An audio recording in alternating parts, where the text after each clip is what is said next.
assembled here our search committee, and we each have prepared some questions that we want to ask just to learn a little bit more about you. And at the end, we'll save some time for any questions that you might have for us. So with that, I'll just dive in with the first question and just ask you to walk us through your background and experiences and career journey that have prepared you for the CEO role for Heartland of Ohio. No, that's not the organization. Heartland for Children. Well, thank you, first of all, so much for having me, for taking this time to speak with me. I know I've seen you all for the past several years. Although we don't have a lot of conversations, I really, really appreciate this opportunity. So where did it all begin? As you can see from my resume, I didn't start off in dependency. Actually, I learned of just the title dependency when I volunteered with the Guardian Ad Litem program. I was in between jobs, believe it or not, and I said, you know what, I want to do something, I want to volunteer. And so I started just to kind of do it casually. And what I started doing was I did pro bono work. I covered shelters. So a shelter is within 24 hours, they have to have a hearing when they're going to remove a child from their home. And dealing with finances and people's money and personal injury, I wasn't used to all of the emotion. And I remember the first time I covered shelter hearing, I was almost on the brink of tears because a child had been severely abused. And I was like, what in the world? And they have them every day. There's shelters every single day. Well, I remember sitting in with the judge one day, and there was a break in time. And I asked her, she said, you know, does anybody have any questions? We have some downtime. And I said, I have a question. How do you do this every day? How do you not take this home with you every single day? And she said, I see it as removing children from bad situations. I see it as helping them. And for some reason, that was just enough to kick in my advocacy. And from then on, I was about business. I was like, these families, these kids need my help. And so I continued volunteering for them. I started covering drug court for them. In fact, when I was offered another job, I said, no, I'm going to wait for them.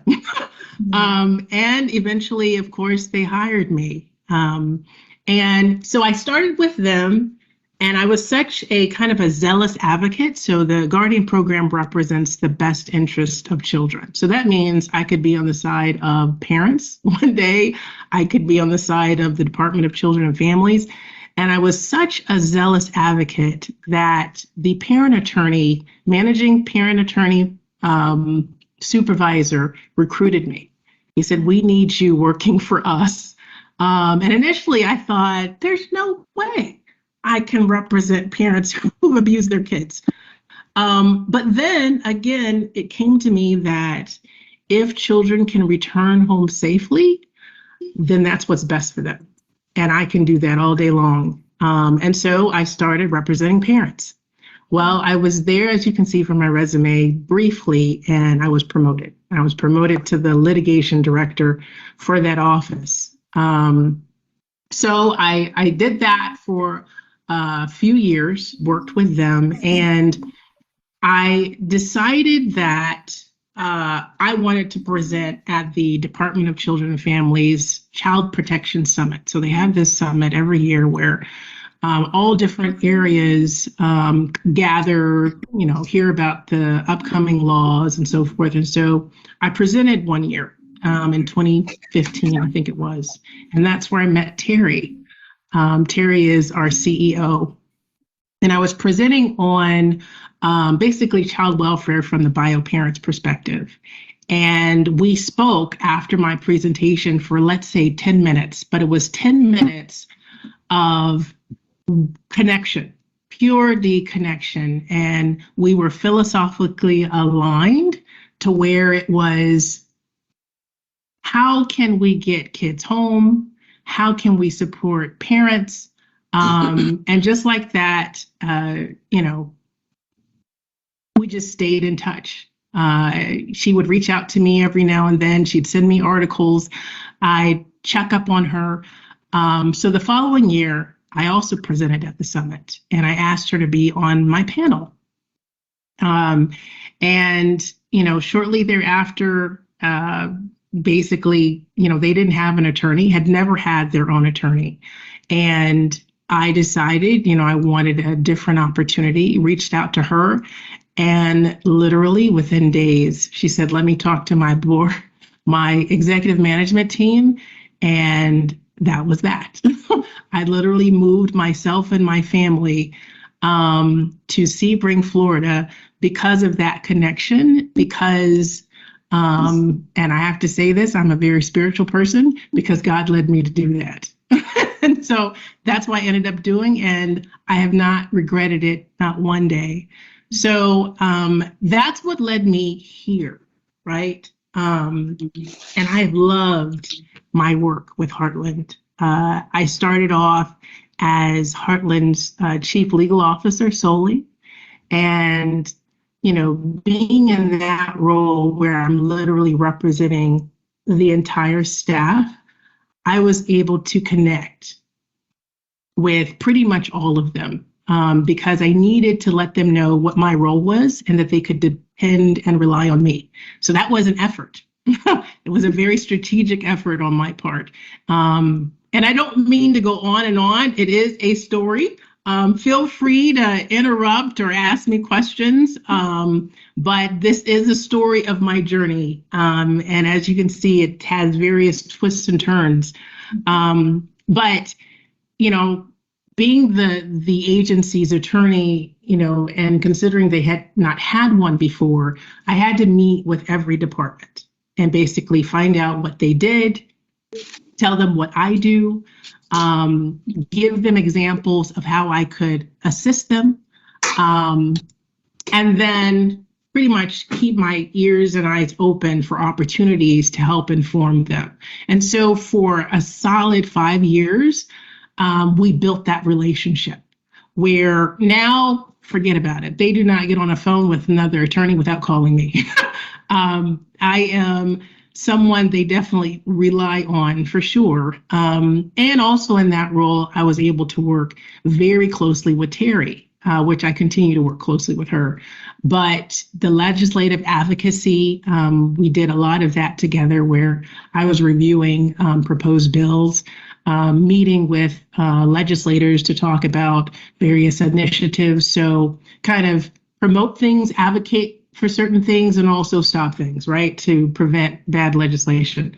And so worked very closely with her just on advocating for what was best for Heartland and our community.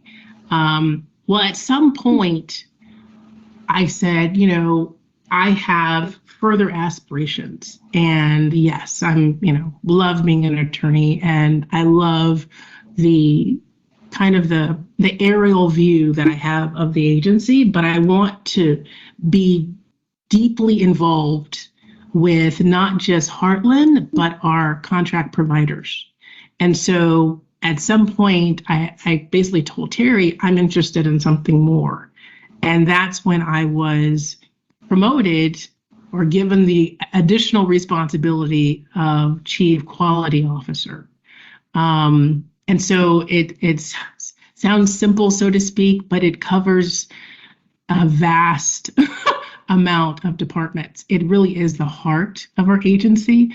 So I'm over our contract providers, quality and performance training, of course, our front end operations, our administrative services. So that's, our data system, and transition age youth. And so as you can see, that is kind of at the center of the agency and reaches the other departments. And it has been really a joy, a challenge, but a joy. And so that's what I am currently. I am currently over, I still have the legal piece. And with that piece, I still go to court and advocate. If staff go to court, I go to court. And still, do that, but I'm also overseeing those various departments, which really has, expanded my reach and allowed me to learn more about our agency and our community. So I know that was a long explanation, but that pretty much gave kind of beginning to end. Thank you. We'll go to Lachelle if she has a question, and then Tony. So in your role as CEO, let me start with a question that I don't know the answer to first, which would be whether or not you get funding from various sources or you have to apply for grants, or you have to do obtain some type of public funding. Would that be correct? So go ahead. No, I'm just saying, would that be correct? Yes, we do. We do have grant funding, and we get state and federal funds as well. Yes. Okay. So as a part of your job as a CEO, you are going to be the primary driver of who's going to identify those funding sources, go out, and if you do need to fundraise, do any of that. And I just want to understand what backgrounds you may have in a prior job, which would assist you with doing that, with obtaining grants or funding sources, if you have to actually go out and fundraise for your center to make sure that you're properly funded, and how closely you work with someone in forecasting and anticipating what the needs of an organization as a whole would be, and how to go out about getting that funded. Sorry, that was a long question. No, I understand. So the majority of our funds come from the state, right? And then, of course, we get our federal funds. So there's limited fundraising, but when we do in grant writing, the experience that I have had is first when I had my own practice, my own firm. So I represented small businesses. And one of the aspects of that firm was to assist those small businesses apply for grant funding. And so I worked with a grant writer, which our agency has that as well. Our community relations officer writes most of our grants. I have written portions of our grants when it applies to my areas. And so with that, it was, for instance, one of my clients would come, I have an idea. What is your plan? What is that you want, so that we can search for the grant that applies to your agency. And then let's craft what you have kind of in general terms to fit that particular description of the grant, and helping my clients do that along with the grant writer. That's me kind of in the weeds of that process. So I'm very familiar with the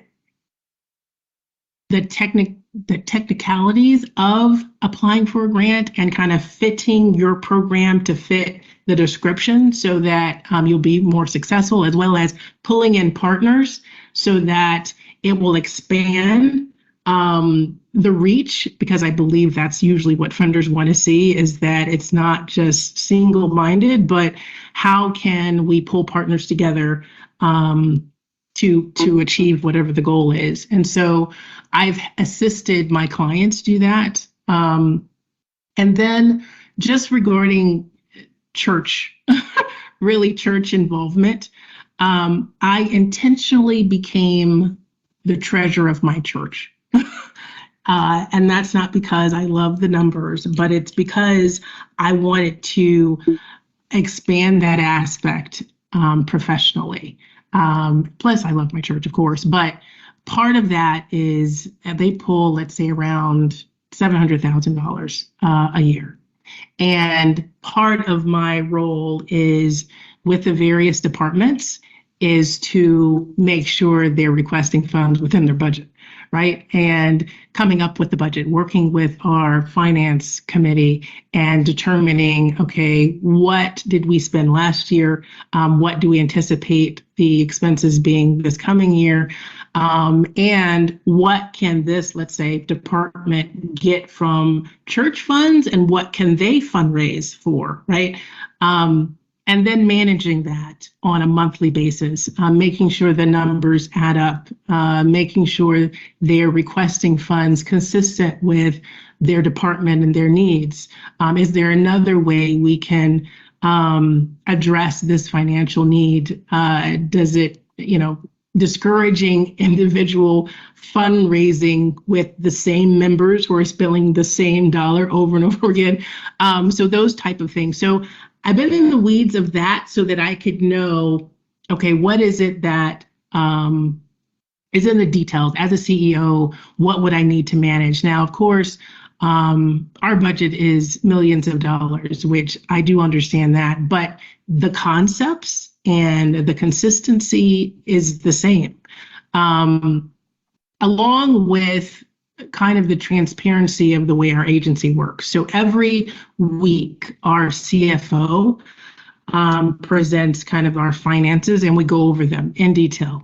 And then, of course, when I work with my departments, the various funds that are needed, consistent with how the funds are allocated and what they can be used for. So I deal with finances on a regular basis, but also the first aspect is what I do consistently so that I can stay sharp regarding our finances. Fundraising, I've done that on a smaller scale with churches, and that is doing, the car washes, as well as planning the bigger events, right? I have been in the weeds to part of that. I believe I was trying to remember my title, but the co-chair of the division of the National Bar Association. And so part of my responsibility was to help with the raising of the funds as well as planning the events. And I remember that one year, our guest speaker was, I think she was on the staff of Michelle Obama, but I say that because it's a matter of getting someone who's going to bring in the funds, as well as all the managing that. So I've done pretty much several different tasks, overseeing finances, which I believe are consistent with being a CEO. But I definitely would rely heavily on our CFO. I don't profess to be an expert in numbers, but I am very diligent in making sure the numbers add up and that we're very fiscal. And I'm pretty much like that consistently in whatever role I'm in. Thank you. We'll go to Tony and then Tasha. Awesome. I'm going to shift gears just a little bit and talk about the people aspect. So one of the things that, with you being an internal candidate, obviously there are other internal candidates, as well as people that have been your peers down through the years. I'm curious to know, I have a couple questions, but the first one is I'm curious to know how you would navigate going from peer to now being their leader, and what would your approach be in terms of, building that goodwill or building that trust or, redefining those relationships as you begin to move forward. So that's like my first question and then to piggyback on that, I also wanted to ask you to think about, a lot of times when you've been in an organization, you've been in the weeds, you've done the hands-on work, you have trouble transitioning to the leader that doesn't have their hands on it, that is not in it every single day, that is not down in the bowels of the organization, because your role requires something different of you. So those are my two questions. One is, how will you manage this new dynamic with your incumbent team? And then the other is, how will you do self-mastery around, learning to take yourself out and really focus on those things that we need our leader to be focused on? So the first, it is not easy. And I can say that because I've done it before. When I, let's say, was promoted to the litigation director with regional counsel, I'd only worked there for 2 years. And the persons that I now were my staff had been there since the agency was formed. So naturally, there would be certain feelings, and I had to be very delicate. I didn't force myself on them, but I did kind of state the elephant in the room. We're not going to pretend that you're not disappointed, and I cannot revert back to the position that I was in. And so I think having that open dialogue with the person is very important. I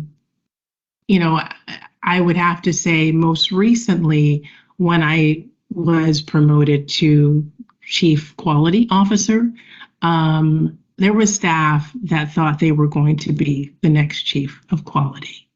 And I did have to navigate that very carefully and not quickly.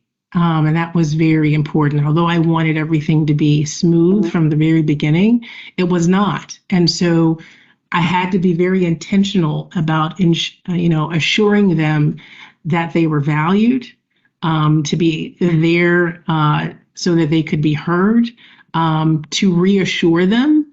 But yet there's this balance of reassuring, yet I am still your boss, that is the fine line.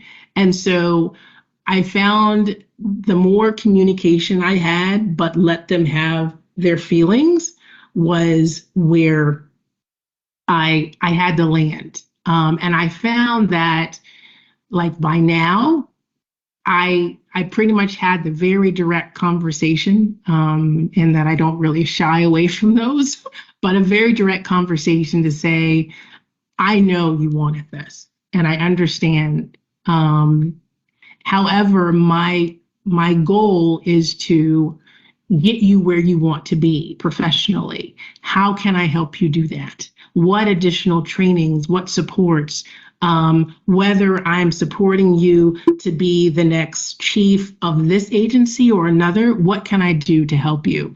And that's kind of how I handled that, to where they saw me as a support and not as a threat. But it took some time, I have to say, and for me not to be in my feelings either, when they're reacting to their disappointment. And so I'm just navigate that very carefully. When it comes to kind of pulling out of the weeds, I have to, like, even when I transitioned here, I have to be very intentional about that, because my tendency is to want to be in the weeds because I know I can do it because I've been doing it. But reminding myself that I have an amazing team and that they're fully capable. And also reminding myself that I don't like when people do that to me.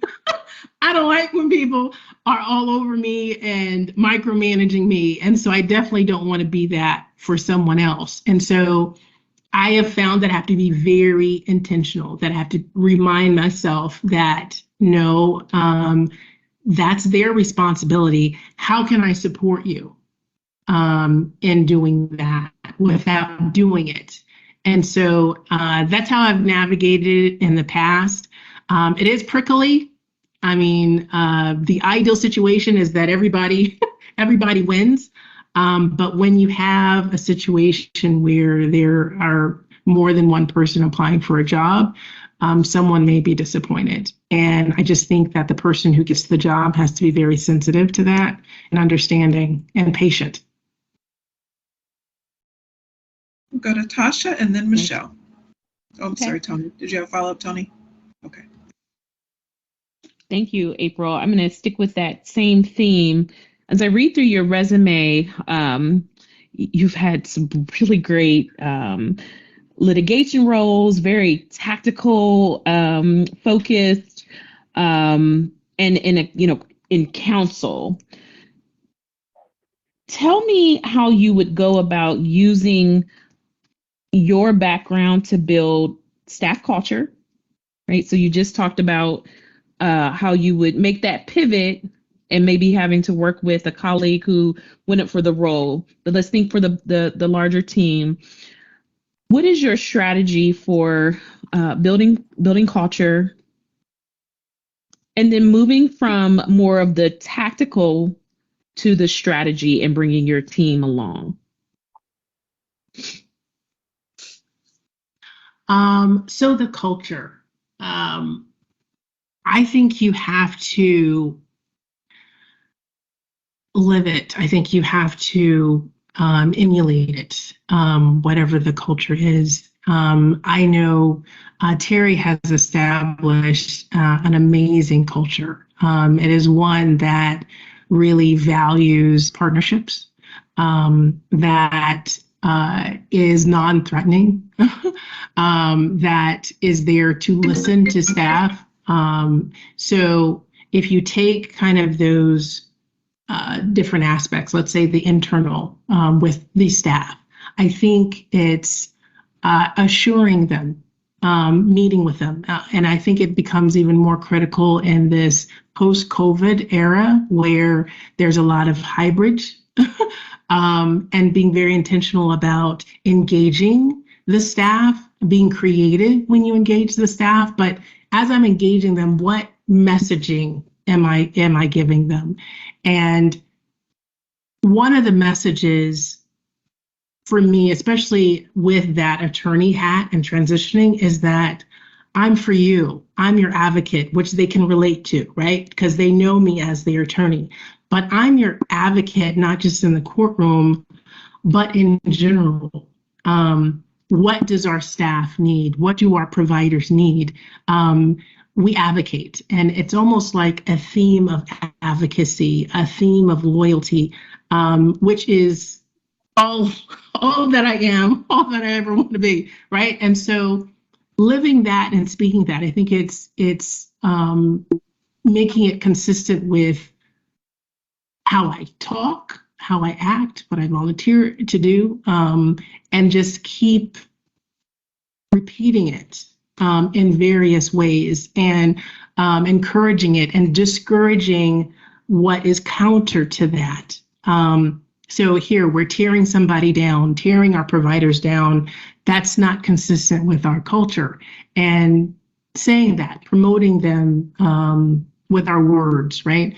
But also with the finances, with acknowledging their expertise. I think creating the culture is really living it, saying it, and just also encouraging and discouraging the opposite behavior. And so I find that Terry has done an amazing job of that. And I think her personality is seeped into our agency. When you see Heartland, even to kind of the colors that she chose for our theme, you see her. And it's not to completely change that, but to complement that and to take it to the next level. And so I believe I can do that.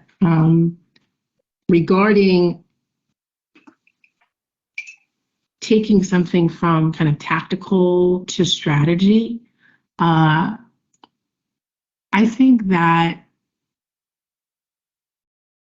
varies. I think strategy, right? As an attorney, like that's my job. That's what I do. It's not, I'm very intentional about what I say and what I do. So when it comes to strategy, for instance, who meets with who? Let's say it's the Guardian program, for instance. Who is best to meet with the Guardian program about X issue? Sure, I can as CEO, right? I can meet with whoever, but who has the best relationship with the Guardian program to where they can hear them better than me? And, you know, that kind of speaks to this agency should run seamlessly with or without me. Like I really truly believe that. I know that there are some agencies and companies. In fact, I'm reading Good to Great. I don't know if you all have read that, but an amazing read. And that good company where when that CEO leaves, the forward momentum leaves with them. I don't want that, right? And so a lot of what we do needs to be strategic and intentional and not just based around the CEO or me, but what are the boards? What are your ends, right? What are your goals? And how does what we do forward those goals, support those goals? So that's how I think you take it from the kind of the tactical. I think all our decisions should be strategic. I don't think we should just make rash decisions, but they need to be purposeful. Do they help us move us forward, not just temporarily, but long term? Thank you. Michelle? Thank you, April. I've enjoyed listening to you thus far. It answered a lot of my questions ahead.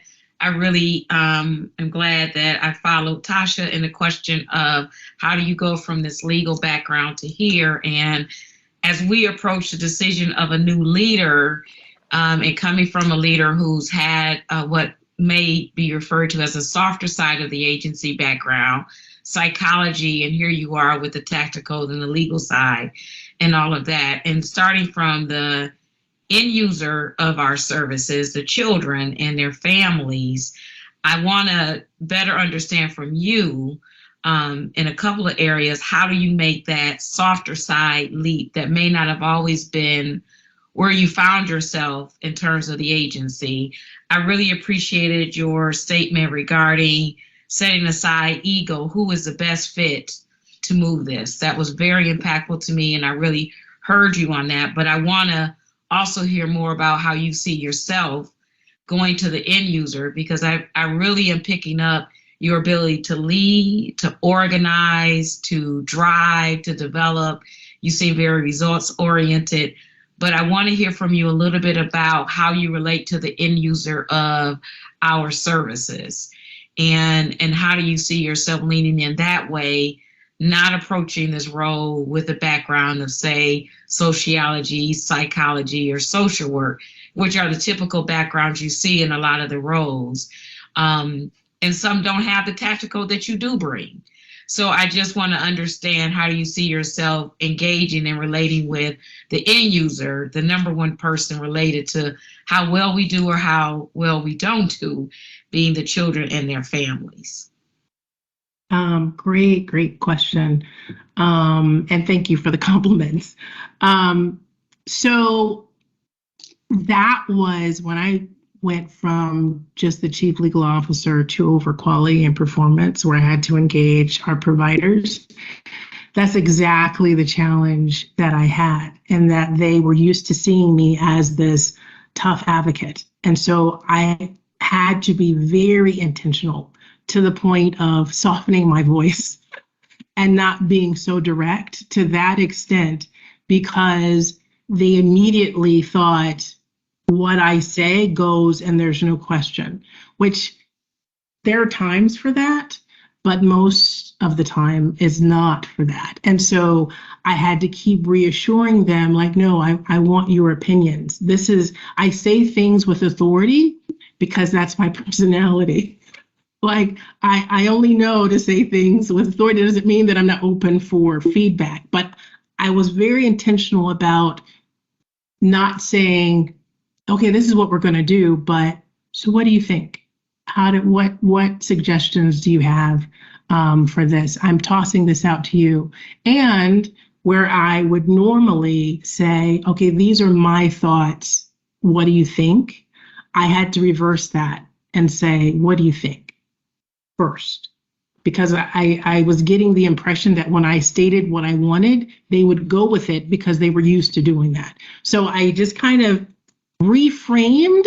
I'm still me, of course, but reframed that. And I think that this position and transitioning from just the chief legal to quality has set me up nicely to be CEO, because I've been working on that for the past year and a half, to where they do feel comfortable, my staff especially, coming to me and saying, well, what do you think about this? Well, I think we should do it another way, without them, thinking that I would, challenge them. So I think it was an excellent question, and it surprised me how much I needed to do that. But the other part of that is, as you'll see from my resume, for instance, I started a STEM robotics program with kids because I like doing things for kids. I have a 17-year-old and a 14-year-old. And at the time, my son was into robotics. And when I first moved here, they didn't have anything for him. And so, not that I have all this background on robotics, but I learned how to do it so that I could start a program for him. And so that had me engaged in probably a side that people were not used to seeing. But I have a lot of those sides. I started a high school girls mentoring program. I do things in our community. I help out with my church, I feed the homeless. So there's things that I do outside of my legal job, outside of even Heartland, that pretty much expose or show a side of me relating to our customers, our clients, which are the children and families we serve. Something else that I'm very proud of, that I really, really enjoy, is Terry and I started a parent advisory council. And so we have parents who have been through our dependency system. We come together once a month, and they inform us on how we can improve our system of care. And this is us, just she and I, relating to these parents on a regular basis, and then improving our system based on their experiences. So I at the end of the day, I have to be very intentional about that, because my role as an attorney, sometimes on the onset, they think that they cannot negotiate, or what I say is law. It does have its advantages, I have to say, sometimes.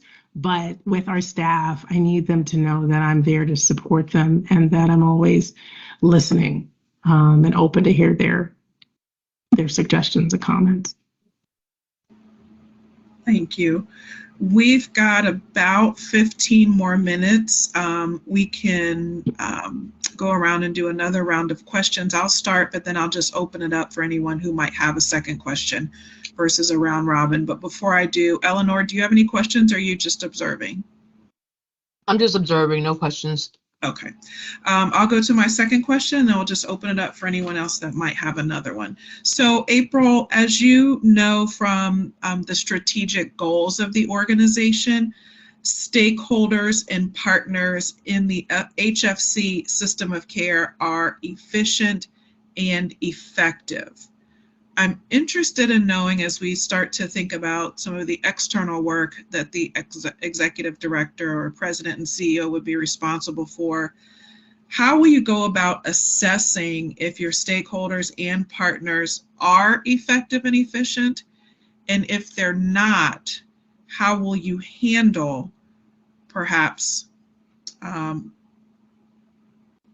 moving a partner who's no longer effective sort of out of that system of care?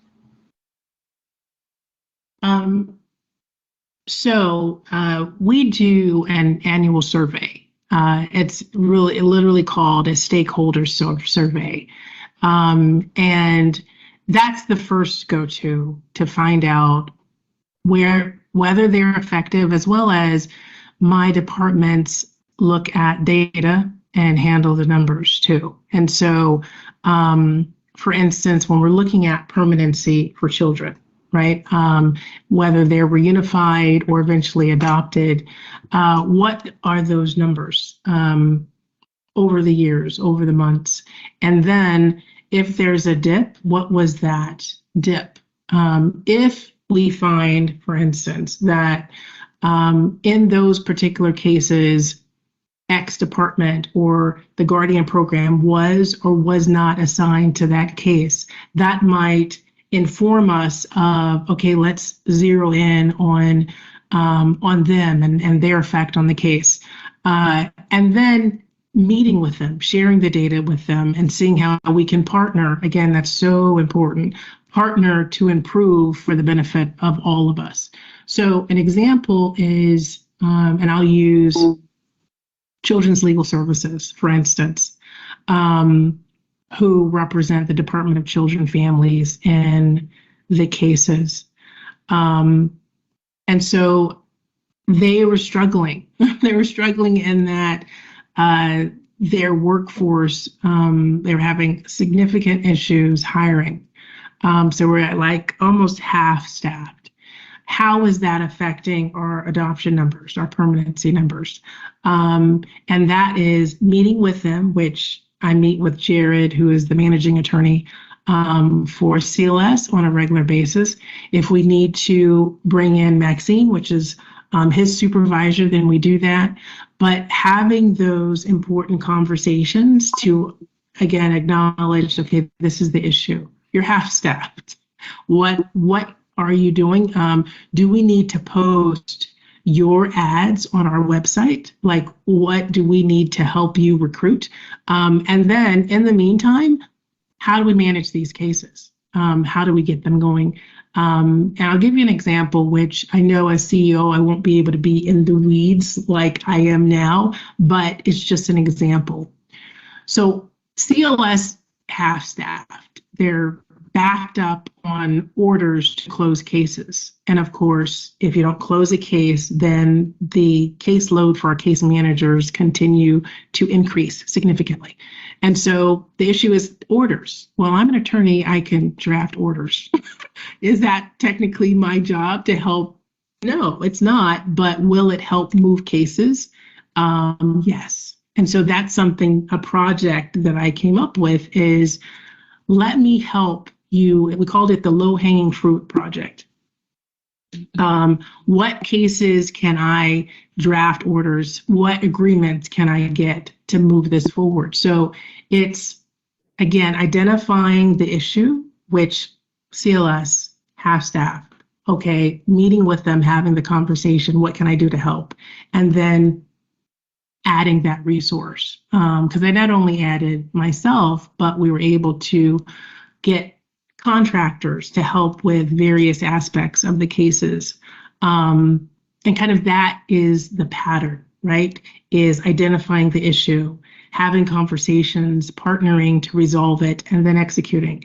And that's what I've done with all manner of issues. But I think the first step is the survey, identifying what the problem is, or if it can't be addressed in a survey, our data.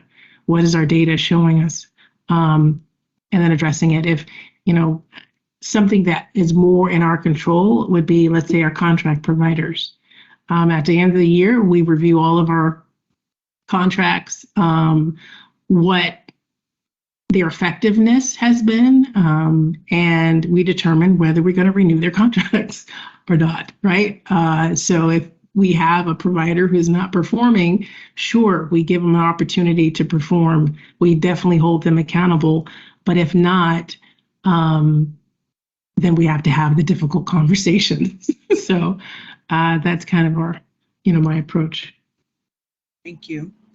And I'll open it up now for any other questions that committee members might have.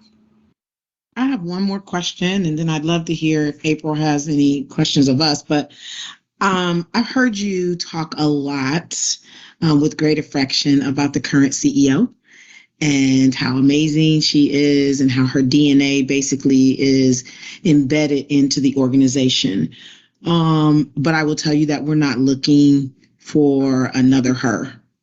So I'm interested in knowing what you will uniquely bring to the role and how will you put your fingerprint? I mean, of course, honoring all the great work that has already been done, respecting, what's been done, and you have a really strong foundation to take off from. But I want to know what you, April, what's going to be your legacy, or how will you inject your DNA into this organization, and what can we expect to see coming out of April's leadership? And can I piggyback on that? Because you talked about building on what was already existing, but taking it to next. So can you also tell us what does next look like to you for this organization, and how would you get there? Thank you for that question. So I've mentioned about the loyalty, the advocacy, right? A unique perspective that I bring is my work with parents, and being able to empathize and know that they come from trauma as well, although they're here because of what they've done with their kids. But if you dig deeper, which I did when I represented them, you'll realize that they were not parented properly, and most do not know. And so what I would bring is that sensitivity. What I know is that if you focus on parents and giving them every opportunity and resource to get their kids back safely, that it moves cases. And not just moves cases, but children are happiest if they're with their parents safely. And so that being the theme, that is definitely what I would bring, is that concept. And it's already started. I mentioned the Parent Advisory Council. Part of what was birthed out of that council was our parent portal, where we put it front and center on our website, where if you click that, a parent who is trying to figure out what is happening right now or what comes next can go on that website, that portal, and find out kind of the map of the dependency case. There's a little video on there. There's all kinds of resources, which is on the road to being very parent friendly. And not to say that acknowledging and supporting parents is at the exclusion of the child. It absolutely is not. But I would bring that sensitivity, and I believe the work has already started. But I bring it with that experience, with that kind of that tone. And then I am not Terry. And the people in my agency know me and know that, and appreciate that. And I, I'm passionate about it, and I'm excited about it too, because I'll really be able to get in there and infuse our agency with that concept. And I am not naive. I think it will take some time and some work, but I think it would be worth it. And the how is, so we're starting off, we already started. We're starting off small, right? I don't believe it's to anybody's advantages to go in and make a lot of changes. I don't think that's effective leadership at all.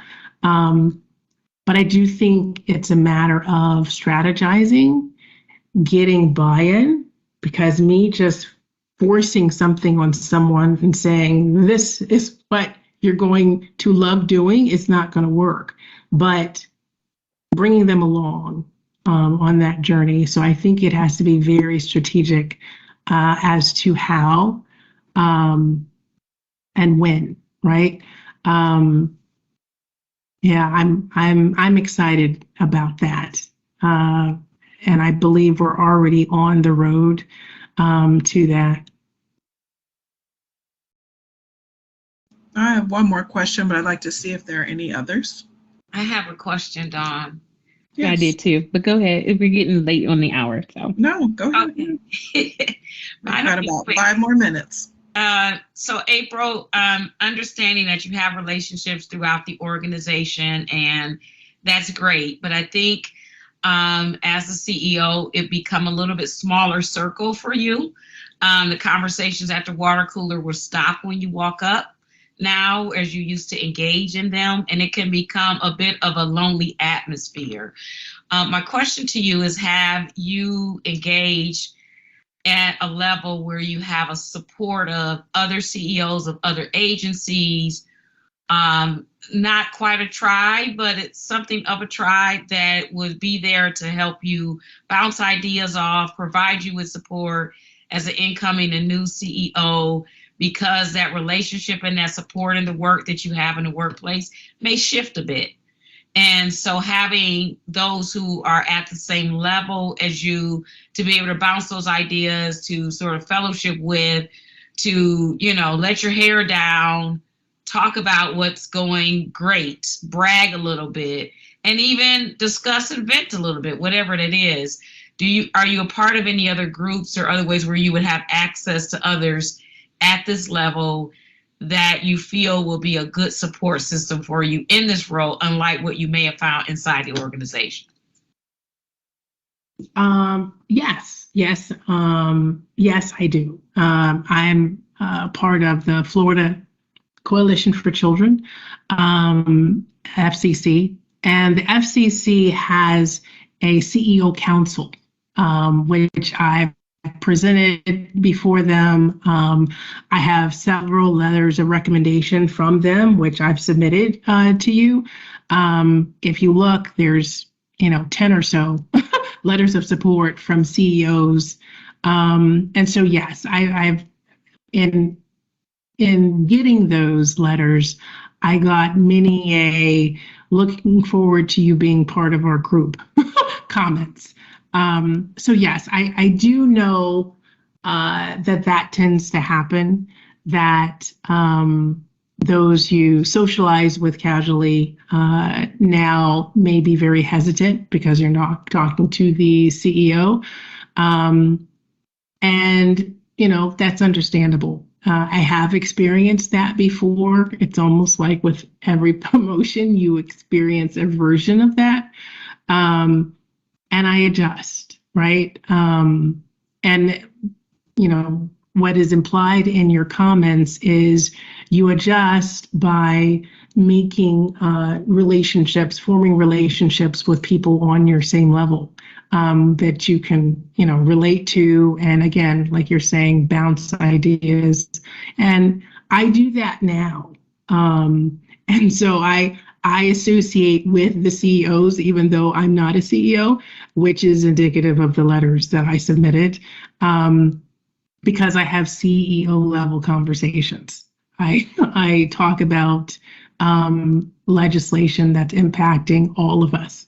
I was the co-chair of the FCC Legal Issues Committee, which required me to be in tune with what the current issues, legislative issues, legal issues were, and then inform the CEOs of, what the, whatever our direction was, to talk strategy. In fact, I guess where I became truly close to most of them was when I led a work group, a rulemaking work group to change the administrative code. And so I had to walk them through the process and meet with them on a regular basis to where they were relying on me, the CEOs across the state. And so they knew they could call me and ask me various questions on how their agency should strategize regarding our main initiative. And so I really formed great relationships with them. And then the various other committees that I'm on. As you can again see from my resume, I usually end up chairing the committees. And so that helps to forming those relationships and them being in regular contact with me. So I'm looking forward to being part of their group, really. And it's unfortunate how kind of relationships change, but it's exciting about the new relationships that will be formed. Thank you. Tasha, did you have another question? Okay. Yes. April, let's end with this question. Why this role and why now? What excites you about the role? Why this role? I think every single thing I have done has led me to this role. I'm excited because I see so much potential and I can see where we can go. I think we are one of the leading community-based care agencies in the state. And I not just want to maintain that, but I want to exceed that. I want to be the best at X.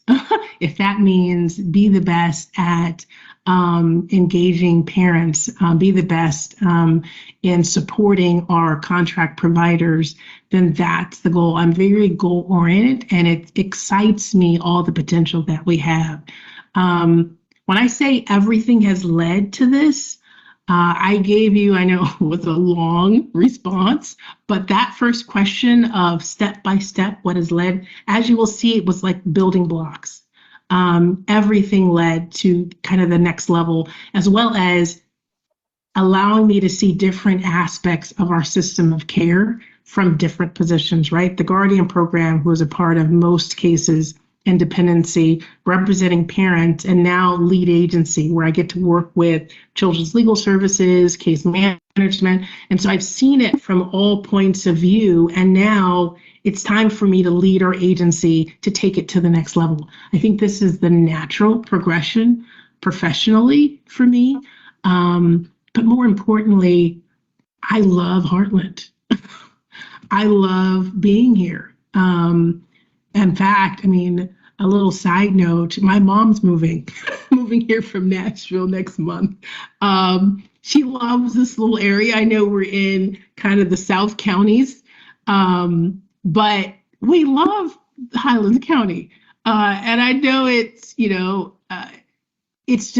it's home, right? We have a certain character that I embrace, that my kids embrace, that my family embraces. And to be able to impact the children and families in these counties would just be the highlight of my life and my career. I'm really looking forward to what I can do to help our community.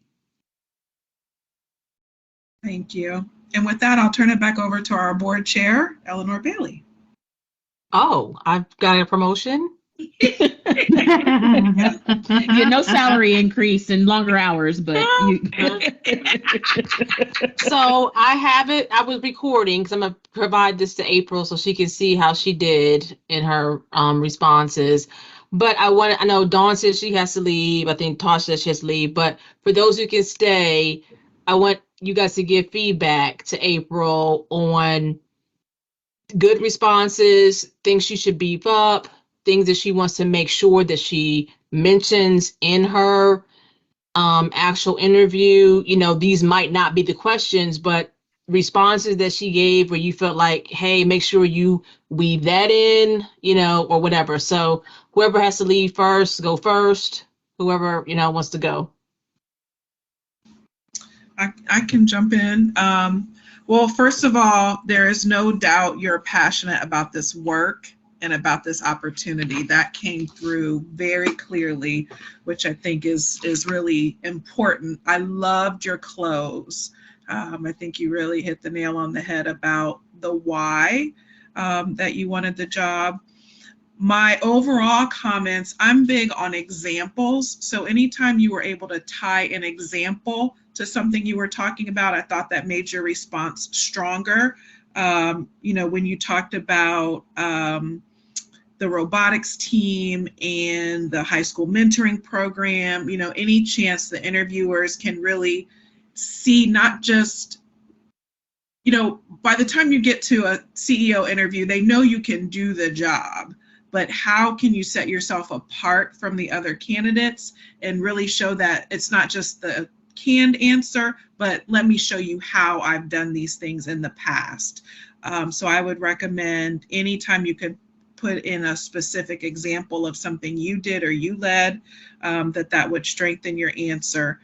And think about how you can be more specific. There was one response where you said, our budget is millions of dollars. Say our budget is $6.8 million to show that you've done your research and you know the specifics around it. There was another statement that you said, I will rely heavily on the CEO. And while you may do that, think about the nuance of the wording, because that could appear that you are not competent in that area and you'd be reliant on that person. But instead you might say, I look forward to partnering with the CFO. So just those nuances of words. And then the other thing, around the grant writing question, again, specific examples. If you've had grant writing in the past, over my career, I've secured over $15 million in grants, or, putting those numbers behind what you're saying. And then I would also offer. April, it's still recording, so you don't have to take the notes. Yeah. I would also offer in the first question, you covered a lot, but I thought it was too long. So in that first intro response, really think about what are the highlights of your career and background that you want to hit. And then you can always come back to that more, but just make sure you're comprehensive, but you don't want to lose your audience. And then the other kind of categories of questions that we didn't get to, but they might ask, is about your board experience. And then you talked about some work at the legislature. So there might be a question around advocacy and the policy agenda for the organization. So even though we didn't get to that here, maybe having in your mind what your responses might be to questions about working with the board and working with legislators and the advocacy piece. So I think that hits the highlights.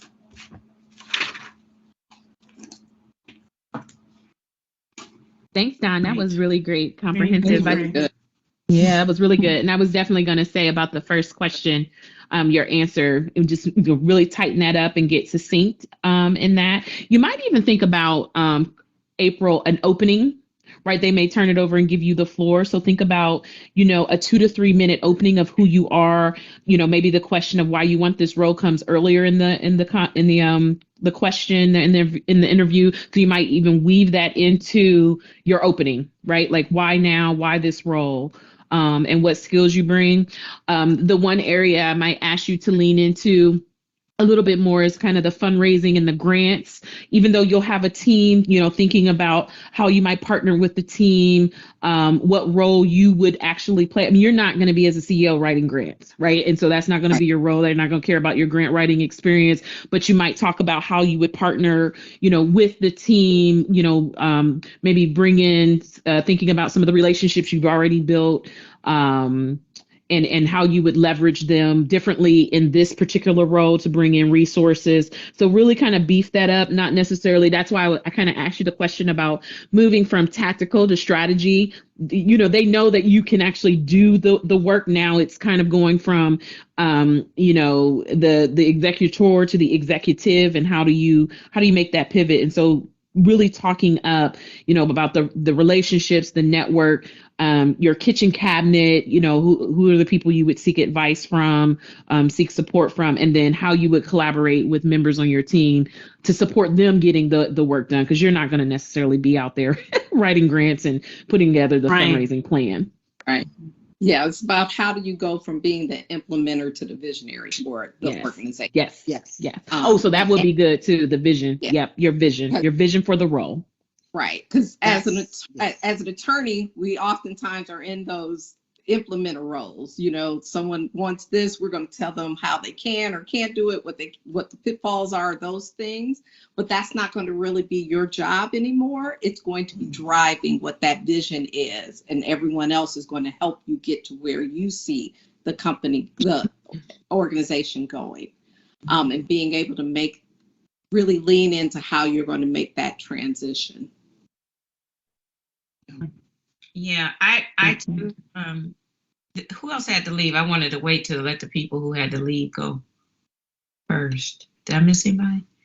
I a lot like what Don talked about in the intro. I felt that was well, it was long. You lost me.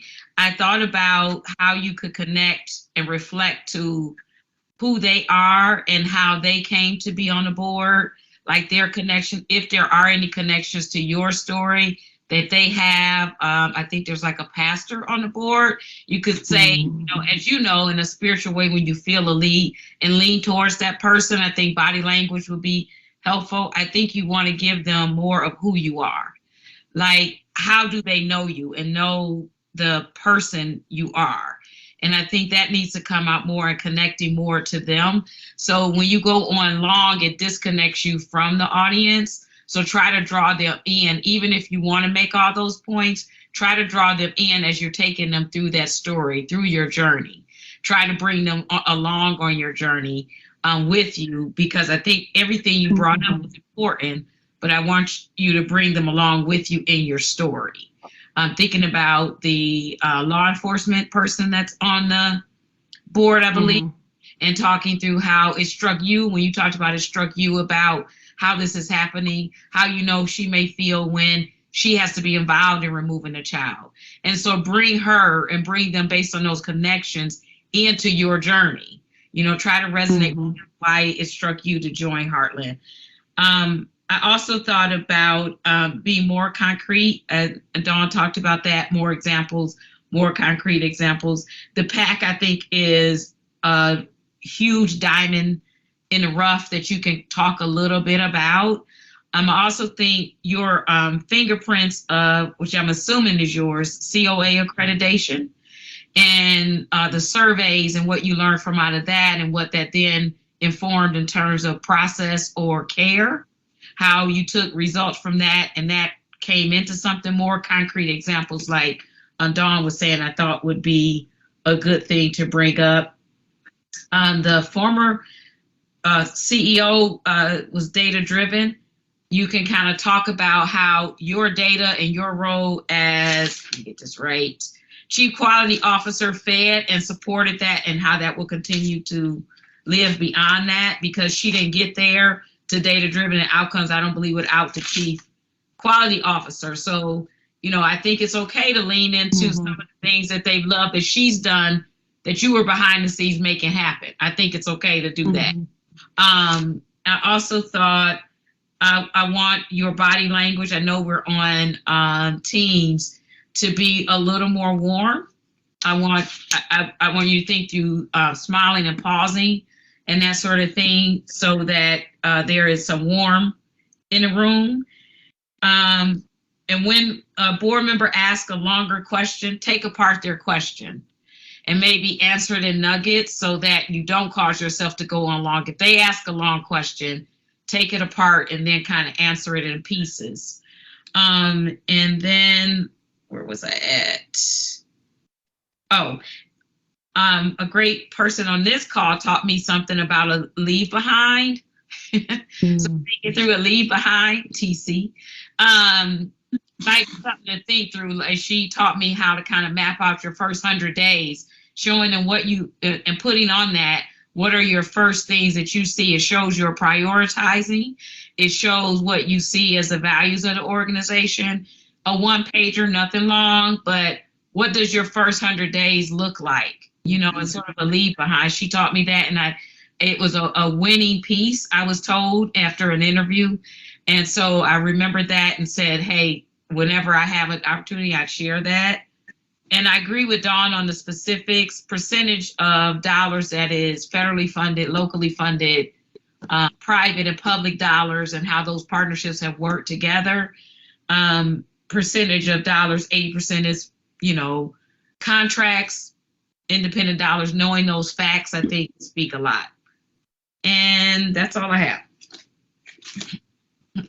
I think I would say that. Do you all have an example of the first 100-day one sheet?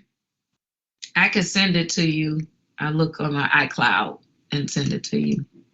And I just had to go through that. And basically, I didn't have to put it deep in writing, but they asked me about it. And I said, my time will be spent in one of three ways. It'll be awareness, advocacy, and action.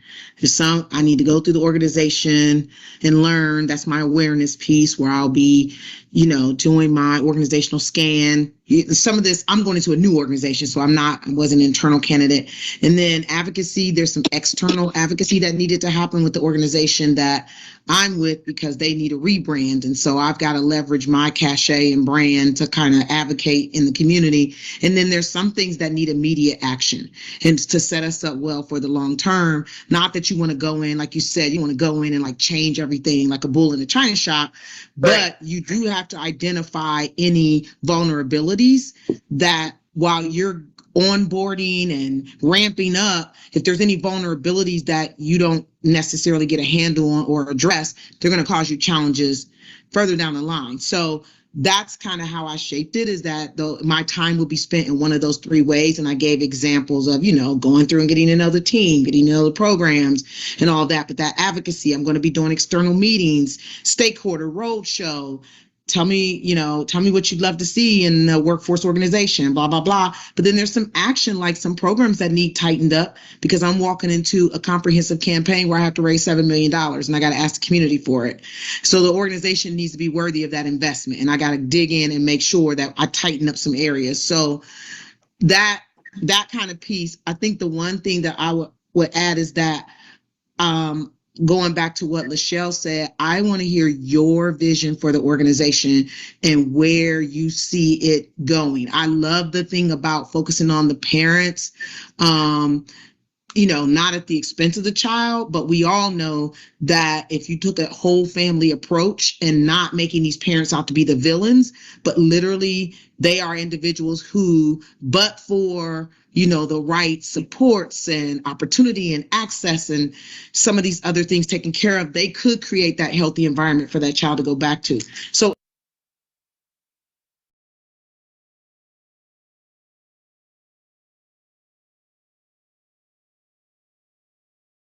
if that's going to be your like thumbprint on the organization, I would love to hear a vision for how the organization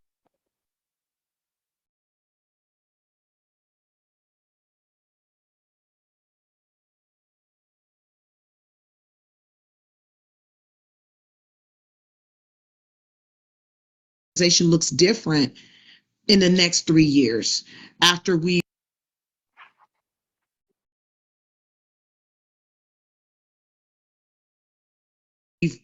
saturated that message and that feeling, and then how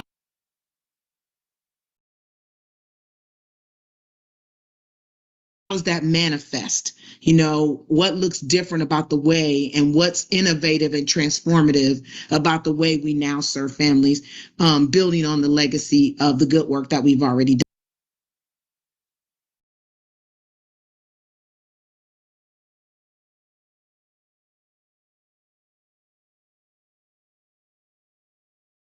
So just kind of think about your vision and where you see, based on what you intend to put in, what you see manifesting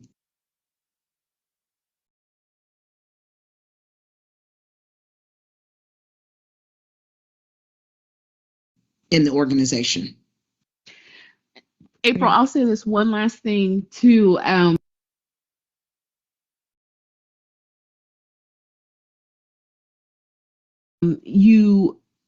there was a statement.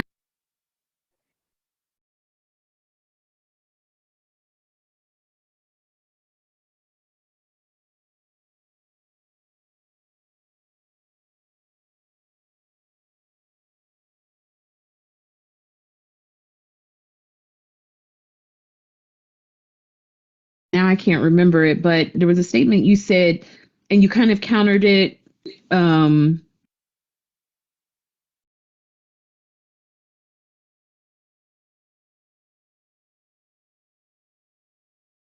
Watch your qualifiers. Don't qualify yourself. And you kind of What do you sold mean? yourself short. Like what you gave this example of, like,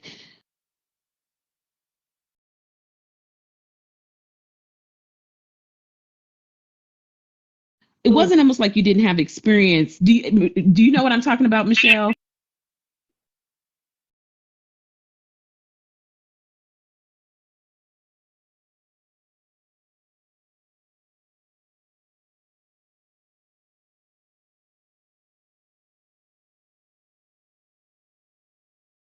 I can't remember. It was kind of earlier on in the conversation.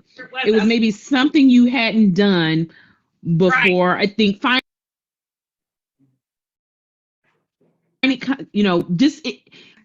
I'll just say it in generalization. It struck me. It was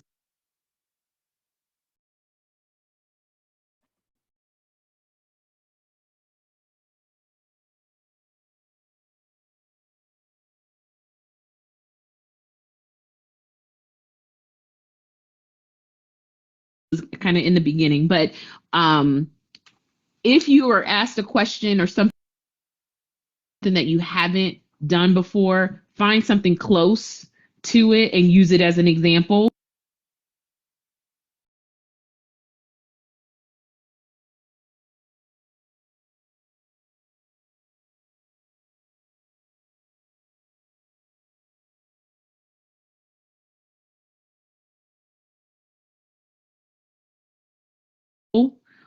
But don't disqualify yourself with a qualifier.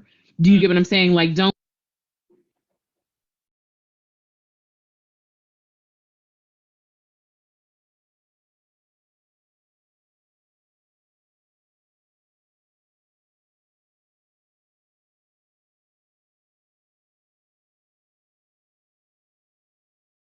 say, well, I haven't had that experience directly. You might say it looks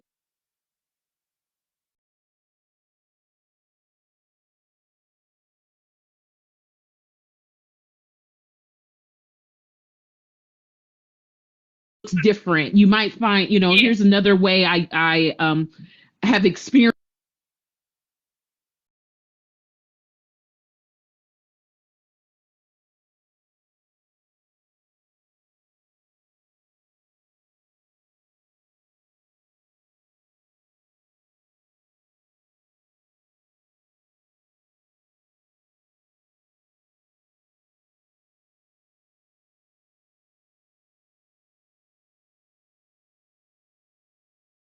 that, or come up with an alternative way that of saying you may have not had that experience, but here's the other experience that I've had that I find is is related to this work and what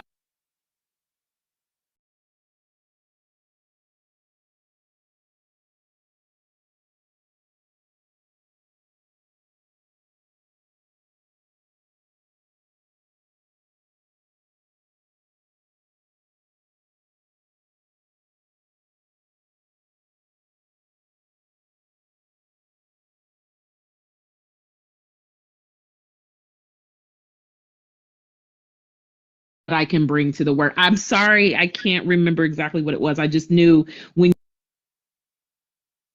you said it, I was like, don't give yourself don't disqualify yourself with a qualifier. Answer. It was somewhere. Yes, it was. Yes, in the finance answer, and I do have to be back on Dawn by saying I rely heavily on the CFO. You got to take that one out of it. Yeah, sure. and yeah. Yeah. And I can say that. I can say this now. That's where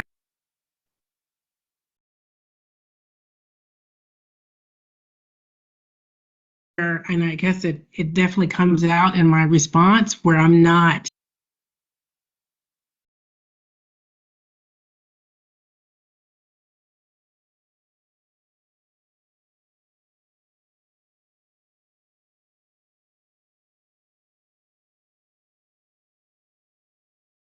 solid. Like again, me doing the stuff with the church literally was, I want to know this better.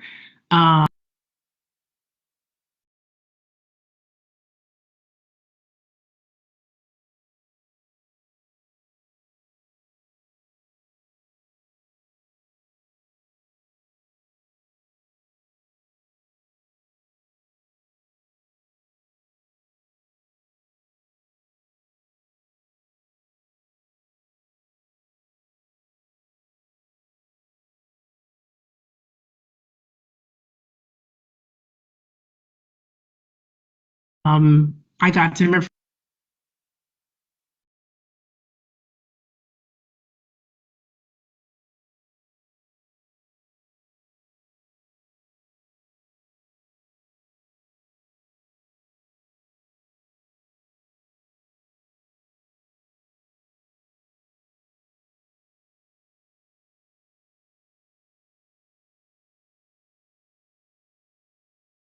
information from my CFO today to know all the breakdowns of all our various funding streams to feel more confident. Not, you know what I mean? It's really about within my head. I need to feel more confident about what I know. Not that I don't know, but it's just one of those areas that because I don't deal with it on a regular basis, I'm uncomfortable. I'm comfortable with it, but it's not that I don't.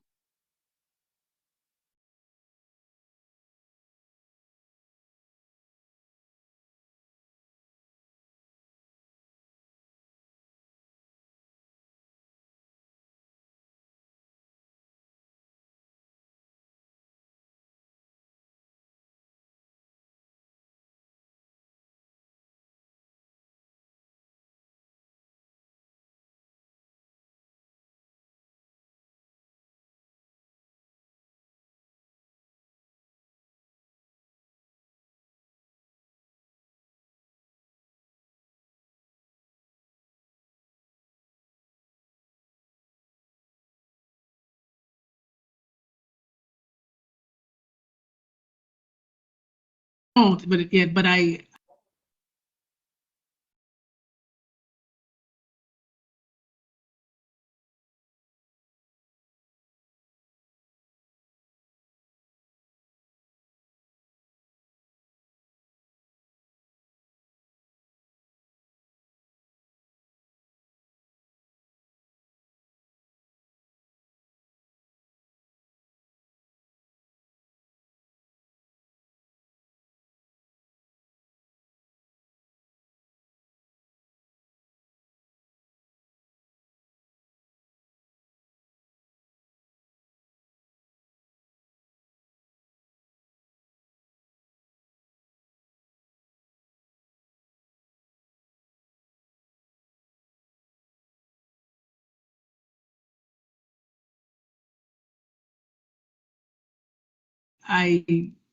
know exactly what you're saying.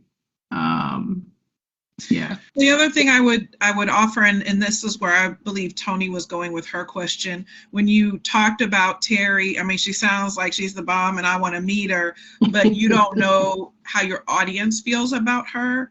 So Right. while they may love her too, everyone may not be a Terry supporter. So just temper some of that so that people who are in the interview process won't just see it as, to Tony's point, we're getting another Terry. Yeah, Right. yeah. Good separation.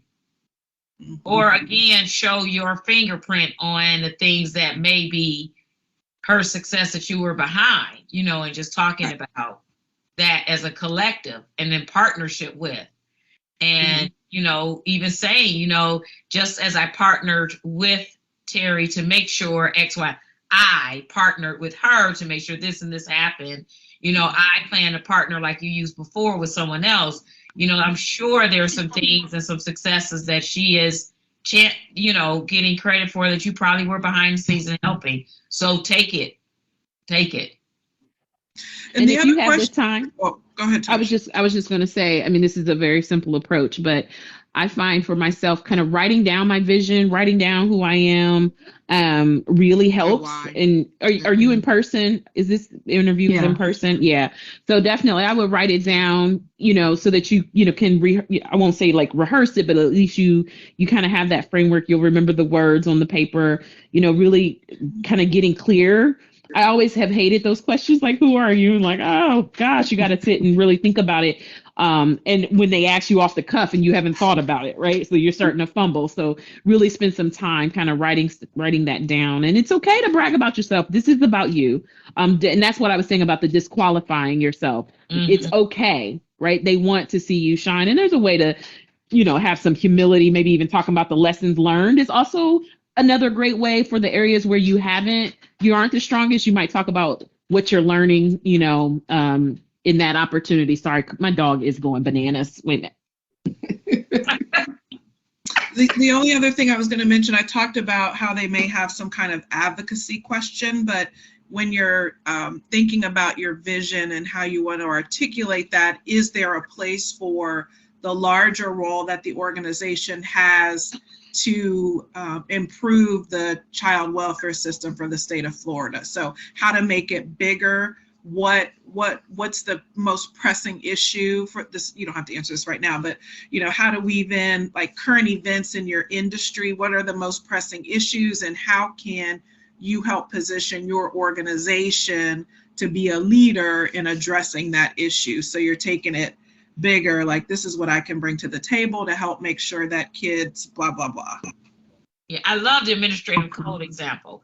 Like that Mhm. spoke to how you took your legal that then impacts who you're serving and brought in partners. It was an excellent example of your command on the advocacy, legislative, and the families. I mean, it really came across all of that. It was an excellent example to me. It talked about partnership and being seen as a leader among your peers and so on. It was a great use of an example of showing your skill level.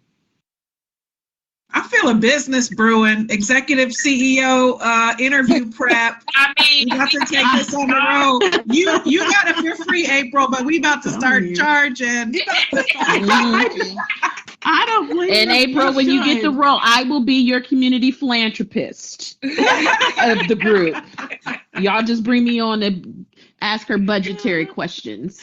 No, you got to be writing checks too. You can't just ask. Oh, I'm questions gonna write and give them money. checks, You but got to that's show the money. but that makes it worse because if I'm writing checks, then that also means I get to be all up in the books, Dawn. So you don't you got to choose your poison because if I'm writing you, if you want this money, you're gonna answer my question on that $1,500. Your $50 check gave don't you get you all. 15. Yeah, Are we, right. are we transitioning to stop recording now? Oh, sorry. Yeah. Yes, you should. Because we're about to get snarky.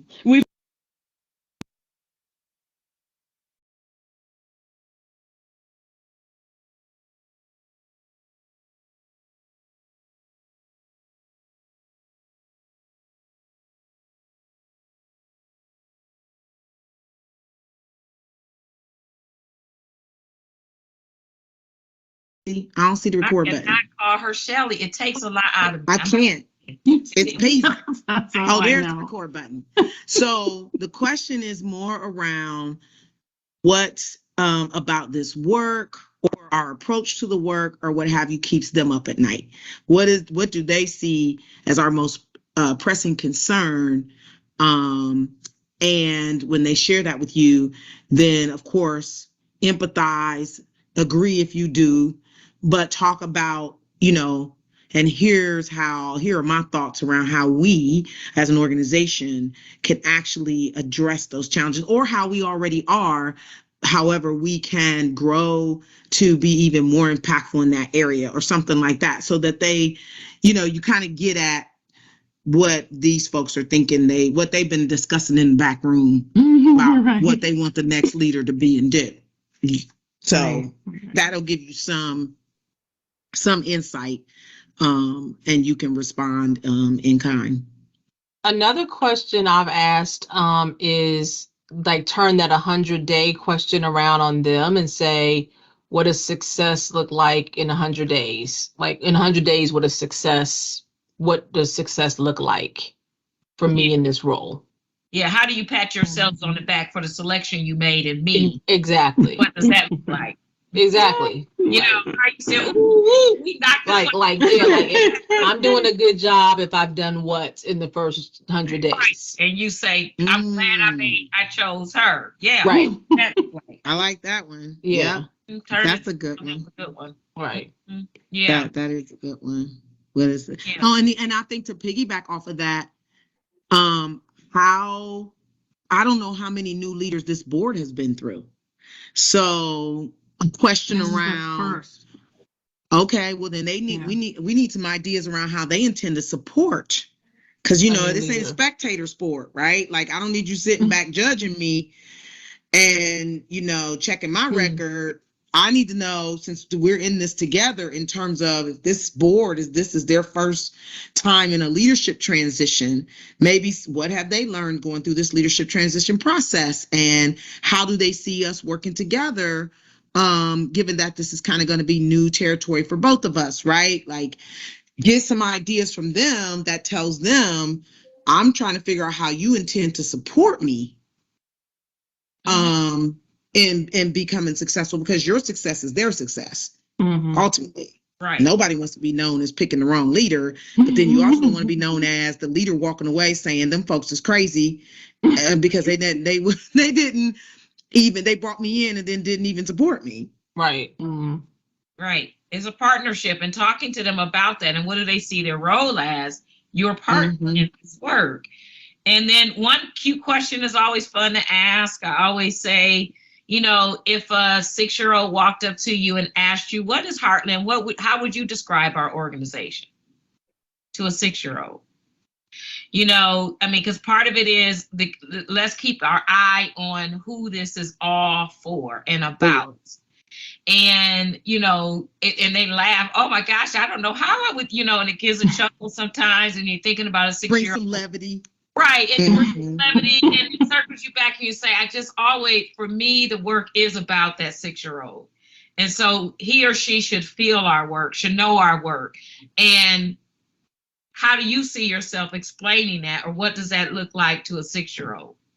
You know, and really taking them granular to a kid, because, you know, we can be all in the high clouds, but at the end of the day, if a 6-year-old's been in care for X amount of days, we haven't done, and he or she wants to know why. Why have I not found a permanent home in over 6 years? Why? Can you? Or why should my eyes light up when you walk up? Yeah. You're here now and walking in the middle of this situation. What does that mean for me? Yeah. And so it's always in people like, oh my goodness, I don't know what I would tell. This seems so complicated to explain to a 6-year-old. But it should be that simple, because our work shouldn't be involved in a lot of words or acronyms where a 6-year-old can't understand it, because it is about them. And that's one way to turn it around to them. But to answer your question about questions to ask a board, I think you'll develop some. I think a finance question is always a good one, mainly because it's not your area. I think when you look at that breakdown of the diversity of funding, maybe asking them, have you ever desired to have more diverse revenue?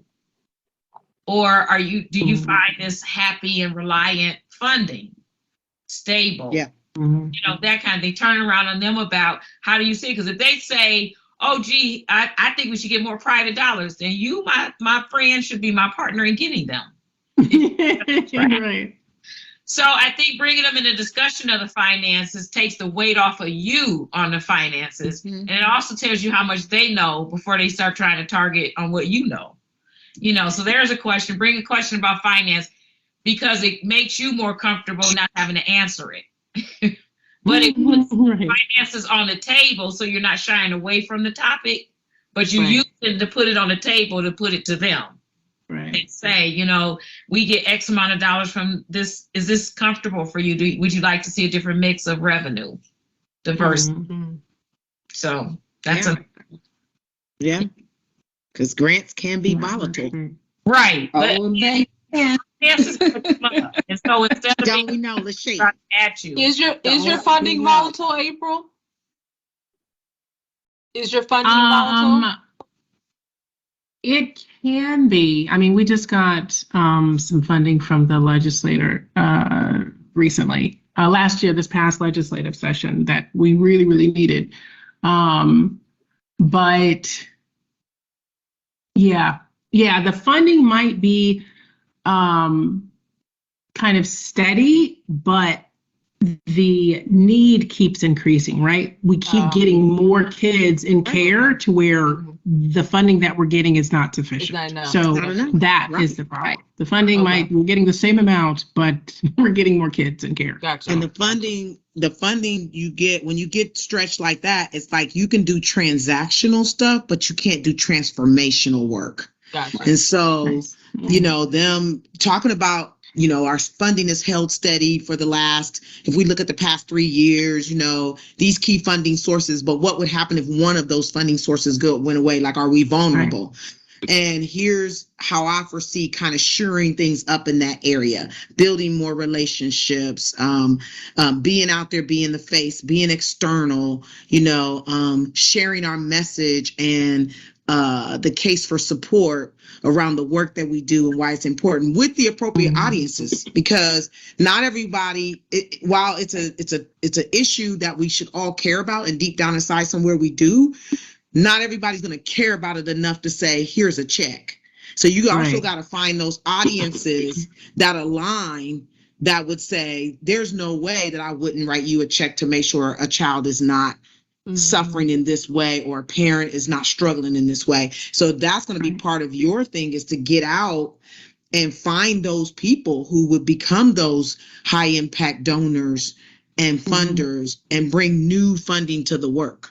Right. Because the grant situation is just way too volatile. Right. And so, and not to give you too much to think about, April, call me after you get the job to talk about social enterprise and monetizing Yeah. your core competencies to bring money into the mission. Call me after you get the job about that. the other thing, April, I want to ask, because I feel like it's like right here, and it may be at the forefront, I'm not sure, but understanding child welfare and the way it's ran in Florida different than Ohio. Like, what if what's his name runs for president? Like, how does that, him leaving to go, what could that impact be on your organization? DeSantis? DeSantis. Well, I mean, there's so much conversation about that, and I know you all have to think about that. yeah, I mean, the issue is, I don't know whether it's across the United States, but every time there's a change of governor, there's usually a change in DCF secretary. And sometimes there's more than one change within one administration. And so we've had our current secretary maybe going on 2 years, because we had another one with DeSantis and then he left. And so that change is typical, unfortunately. And then everyone comes with a new, strategy. This current secretary decided to restructure their whole organizational structure. Like, they renamed everything. They want everything going straight to the secretary's office. It's just, you go with the flow. They keep changing. So the constant is the lead agencies, which this is what we do. Is Terry has been the CEO since they created lead agencies. Well, no, she was like the second one. So there was one just before her. She's been there about 12 years. There was one just before her. And so they're pretty constant. Yeah.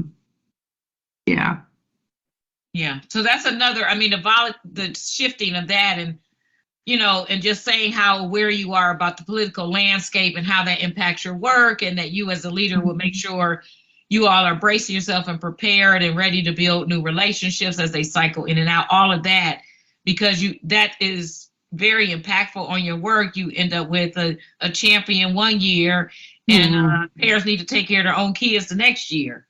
And not our fault, our problem. you know, Or they cut your funding. or they cut your funding because they say parents need to take their own shit. We need jobs, and then that'll take care of the foster care issue. Well, no. Yeah. So, I mean, just understanding how that landscape impacts your work and your bottom line, Yeah. and talking through that, and hearing you say, we know change is constant, so we stay ready, you know? Yeah. And that's why diversity in funding is critical for those lean years when we get somebody who can care less about child welfare. Right. So just speaking to that. But like Tony said, call me when you get the job. Yeah, I'm girl. making a visit to Ohio. I'll send you that 100-day Yeah. piece for sure. Yeah, that'd be great. Yeah, it was, you know, you got to do it in the agency colors. Tony taught me all of that branding and the way it looks. You didn't think I remember? Yeah, I can make you remember, Bill. I'm a good student. You are. I can be a teacher and a You student. gotta Very rep your versatile. brand. You gotta.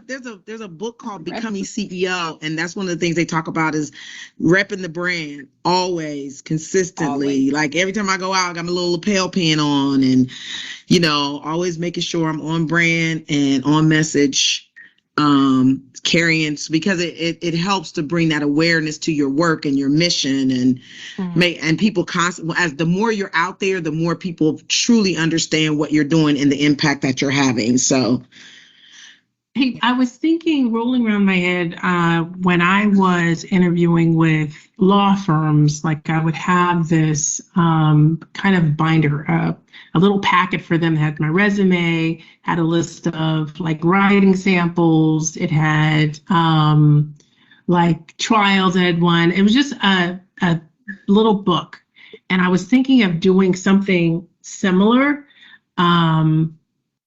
Where it had like my recommendation letters, the 100 days, my resume, and probably something else too. But the different recommendation letters are kind of like in categories, right? You have CEOs of agencies. I'm waiting for legislatures, to have. But I was thinking of doing something like that that's tangible. That's good, but we're in a Twitter generation. yeah, they're not gonna read 40 it. characters or less. If you did it, I would put a QBR code on the front of it. And that would be a good sort of bring some levity to Tony's point. I love that word. And, say, and if you want to learn more later after this interview, I hope to cover, and by the time you leave here, you're ready to bring me in as CEO. But should you have more questions after this time together, if you take your phone, and that, it gives a whole bring the phone in, and people get into their phones and you scan the QBR code and your whole packet comes up, then I say do it. Other than that, I would not. You make it electronic and they might scroll through it later, but it'll be a good kind of connector leave behind without the paper. Because you don't want to come across dated. Okay. Right. You don't want to come across dated. So using the QBR code, having them whip out their phone, scanning it and linking your document to that QBR code shows current, right? And it's a leave behind without the paper and all that uncomfortable, awkward handing out, because they're not going to do anything with it. They're not going to find, they're just not. But a QBR code would be a good connector, and it, gets you personable next to them, showing them how to use it if they don't know how, whatever. But it's a good interactive activity at the end, and it's a very, for me, it would stand out among the other candidates. It is current. If you can link Yes. the QR code to that whole packet, I say rock it. But without that, no, I wouldn't do it. Okay. Don't be dated. Okay. Ageism is real. They ain't is. gonna read it. And they ain't gonna read it. No. And you Right, kill the attention span is too short. They're not gonna read it. trees. Right. You kill trees, it goes against the mission of being paperless, all that. So I would go to Well, it's there'll be one person on the board that's going to read. One. You always have to have one. I think I looked at the picture of one man that I think There's gonna be It was one like- person that's gonna be like, I don't know how to do. I don't know. that's your hand hold them and start to hand holding with them, because you're gonna have to do it with the board packets. You want to do it? That's the Yes. same one. right. Go get the board packet They ain't gonna know how to prepare for the meeting. They didn't download the packet. That's the same one. So get the I got one better for you. To my board, evidently 3-4 months ago, there's some young whippersnappers on the board that heard about this thing called Boardable, where you're supposedly able to manage your board in this Boardable. And she's like, we should do Boardable. So the agency spent like $7,500 to set it up, and 3/4 of the board won't even look at it and will tell you, I didn't see an email with the agenda. Some of them haven't even registered the little thing to get their little password and all that so they can get it. So now I'm forcing them, like, it's in Boardable. I'm not sending one-off emails because you won't go to Boardable because we spent $75. You know what I could have done with that $7,500? Now y'all telling me we ain't got no marketing money. So now I'm going to force them to use Boardable because that's where I'm going to live. Like, it's in Boardable. And the one board member, the expert, you put her name down as to call her if you have to. Call Jen Zedeker if you need some support with Boardable.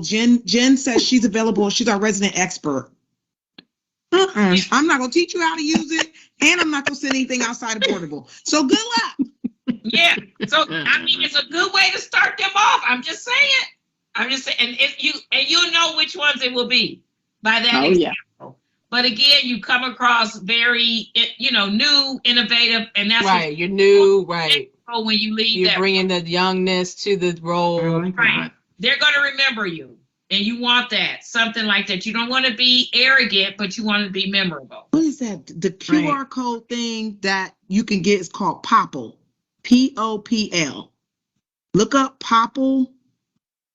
And I think you can download it and then see how you can link actual documents and stuff, because there's one where you could, like, people don't carry business cards anymore, so you can fill out your thing in Popl and then you just have it on your phone on a thing, and when people say, oh, you have a card, no, but if you got your phone you can scan this and it'll populate right into your contacts or whatever. So I see if there's a way you can do documents and it'll scan to either a Google Drive or something that has your packet in it. Make sure you test it. But we gotta test it. We gotta print it out on a nice colorful sheet with your name at the top, prominent, and your next CEO, April Rowe. And you gotta stand out, and want to know more about your little competition over there. You gotta stand out, because she looks exactly like the other one. I'm just now. What is April? You said you had some tea before I get off this phone. I did, didn't I? I did. Yes, girl. I don't forget no tea. Yeah. I love it. What tea? I love it. The COO, the other person. The COO. So the COO just has her bachelor's. She has been there, but she's been at that agency for like 18 years. She's been COO for about maybe 3 years. And before that, she was the chief communication officer or something like that for a little bit. But what's interesting is, since day one, literally the first year I was there, the current CEO said that I was going to be her succession plan, period. Like, from the day that she announced that she was retiring, she called me that evening and said, are you ready? And I, for the past, year or so, when she would bring it up, let's say in performance evaluation, just to talk about it, I'd say, are you sure Kim, as the COO, is not? She was like, no, not that I know of. I don't think she's interested. So our last conversation about that, I said, okay, well, what if she was interested? What would be your position? And she said she would not be my first choice. I said, okay. And she said, I think the position is going to require a master's, and she doesn't have a master's. Well, as you probably saw from the job description, it is not requiring a master's, even though she had the ability to make it require a master's. That's one. The other thing is, she finds out that she wants to be in the position. And then all of a sudden, I think they're both qualified. And the board, where she thought, because I asked her also, I said, like, you're moving out. What influence are you going to have with the board? I asked her this throughout the years, right? And she said, just like I was, appointed, my position carries weight. Basically, I can make this happen. Well, with this process, for one, the board said she cannot submit recommendation letters for either candidate. They also have not gotten any feedback from her. And it's open, like I said, to the sunshine. So it's a public meeting. So when I spoke to her earlier this week, and I said, this is not going the way you said, in essence. This is not going the way. She's like, well, it's surprising to me, right? She comes to me this week and says, I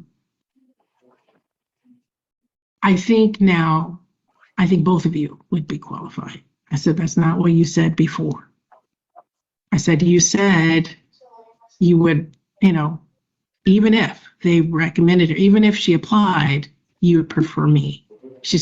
I said, if you have changed your position, I need to know that.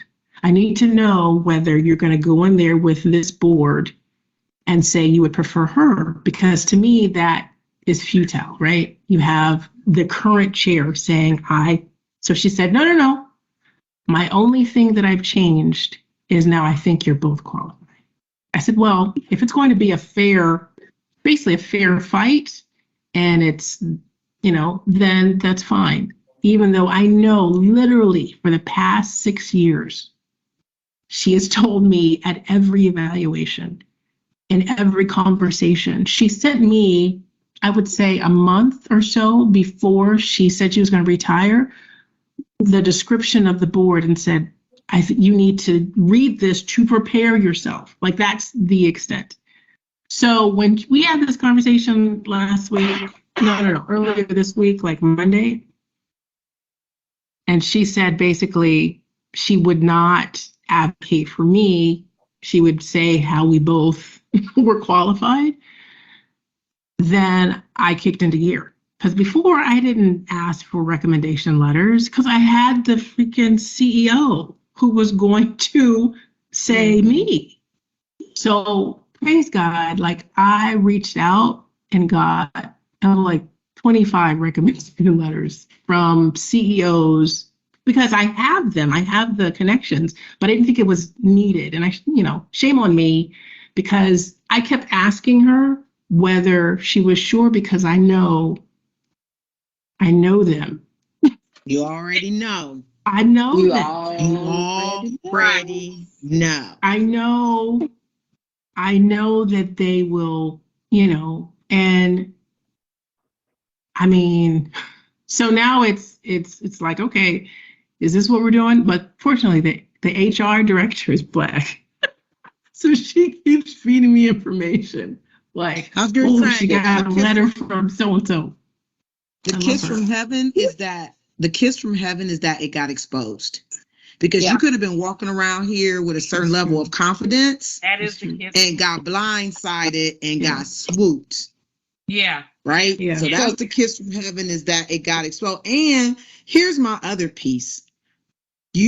God may want you to know you got this because of him and because of the good work and the hard work that you put in. You don't ever want anybody to feel like they put you someplace and now you're beholden to them. And people will turn on you on a dime with that. Like, she'll be in retirement calling you, trying to get you spun out in some foolishness and be trying to make you feel like, well, if it wasn't for me, you would. So now she showed her hand and has admitted that she's not going to do anything to put. So now when she call you after retirement, you can be like, hey, girl, hey, how you doing? You getting some rest? How's that sun in California? Because I got work to do.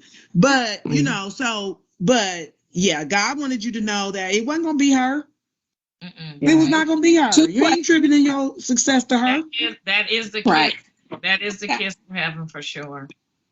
Two quick questions. One, what do you think is going to happen with her if you get the job? And two, what are you prepared to do if you don't? Woo! I think both of them are the And same darn question, Michelle. is that we're out. I think she's out and I'm out. And the reason why I say that is, and the reason why it's so ridiculous that Terry would back her, is because when I got this position, was promoted to quality, that threatened her, Kim. I don't know why, but I was enemy number one. Like it was unreasonable the extent that this lady went. And for 5 solid years, I could do no wrong. Like literally it changed overnight, just like that. Like I was a threat.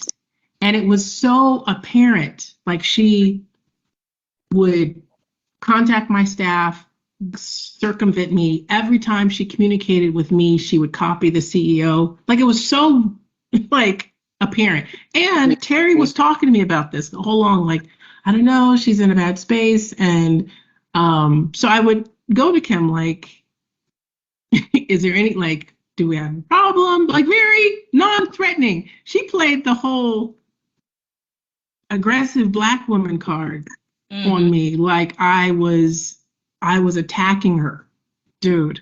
And this is after Terry was like, you know, maybe you need to talk to her. So I went to talk to her, and then all of a sudden I'm threatening. I mean, it went on for a solid year. So we had a come to Jesus meeting where Never Terry disappointed. was like, let's bring us all together at a table and talk about it. I talked about it. You better believe that. Like I laid it out. And then I was fine. Like, okay, now that, but she saw her at her worst, like how completely out of control. Like we did this personality test throughout our agency. Her personality is, she's all about the optics, how she looks, how she's perceived. And so that drives every single thing that she does. She's an E. That's a problem. And so That's a problem. Terry knows that.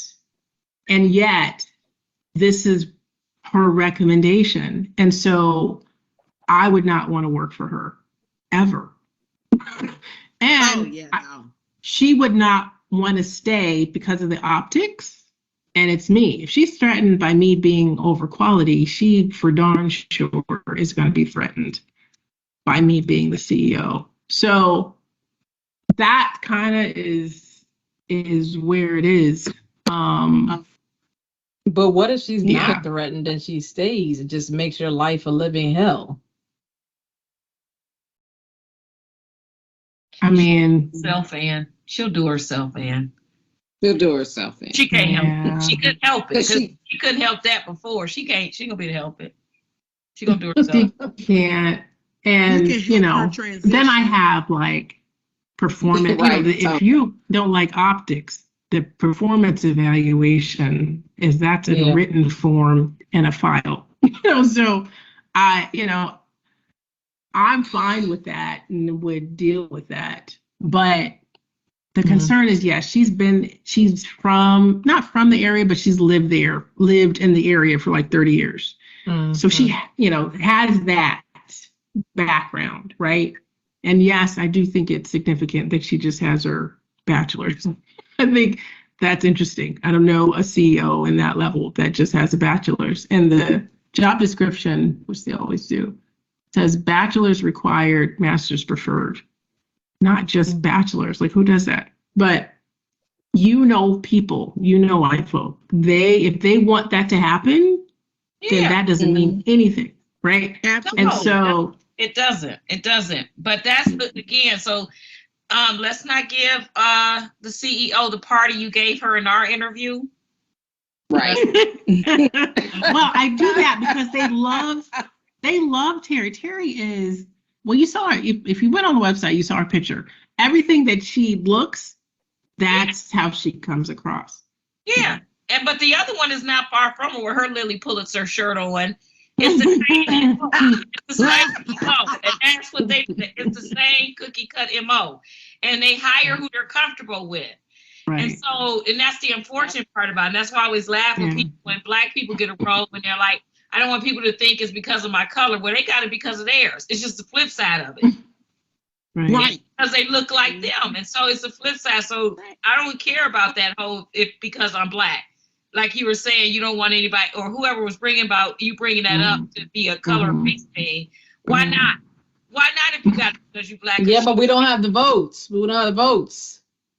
We Right. don't have enough people. She looks like she would be a hot mess, though. Yeah. I mean, she got hotness all over her, Tony. She got hot And her mess Lily all Pulitzer. written all. She got Karen. From head- She looked like a Karen. Oh, yeah, Karen. you better believe that.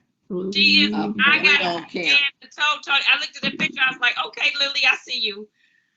Yeah, she got hot mess written all. And Terry is non-confrontational, so she was not dealing with any issue I gotta help ever. you come for her. And my approach to you in this interview was I gotta help you come for her, which means in my mind asking you questions to help you come from where she can't come from. You can't come Mm. from. And that's what made me look at her, because she looked like somebody we gotta help you come for. You gotta come for her, and you gotta help them not get rid of her out of their head too. And that's why I'm thinking these touch points, these set aside apart, get something different, because she is a cookie cut. She fits the mold. She brings comfort, bring them Mhm. joy and relatability, because she brings them comfort just by being white. You got to bring joy, different and relatable, because they already in comfort space, because she looked just like the other one. Yeah. Bring them Yeah. something that makes them say, yeah, this is where we go. We going here. We going forward. We going here. Right. Not staying where we Right. are. And that's, Right. yeah. So the last thing you want to come across is dated, because you want them to take a leap with you and not stay where they've been, because that's what she Right. looks like. Yeah, Tony, I seen. So my point was about you bringing up clothing for that look, because we got to talk about that. We got to talk about it. What? Yeah. What to wear? Okay, yeah, we got to talk about that, folks. She looked Lily over there. They're comfortable. They know that. Look, Lily, they know Lily that- looked like she coming her Crocs if she could. Yeah, she got resort wear on. Right. She Got got resort resort wear wear on in in the her- picture. Resort? What is resort wear? You know, You know you would wear it on the. You know you wear that Lily Pulitzer thing on the beach. I mean, at the resort. The video got the little behind beach the Lily Pulitzer look. You Yeah. come on, peace. So, So Tony, that's a good point. what Do what I? do we do? We can't make her too. I mean, Yeah, you don't want to make her too stuffy. right. Let's talk about. Listen, now you know my old faithful. You know my old faithful. Crisp white shirt, pearls, black pencil skirt. Period. That's my faithful. You Florida, you ain't got to put a bunch of clothes on. You ain't got to put no blazer on. But you can do a nice, crisp, either white or the chambray blue or something with a little pinstripe dress shirt button down with the little cut sleeve, pencil skirt or black slacks or blue slacks and a nice shoe. Is the agency colors too much on the cheek? This blue kind of scheme over here. What, we too on the cheek with that? You think? The blue and the orange. Well, it's got this blue, orangey, Blue brown, and green. Blue and Blue like and a- green. It's I blue like and the green. green. What are you thinking? Nah. Is too much on the cheek? The blue part is not bad.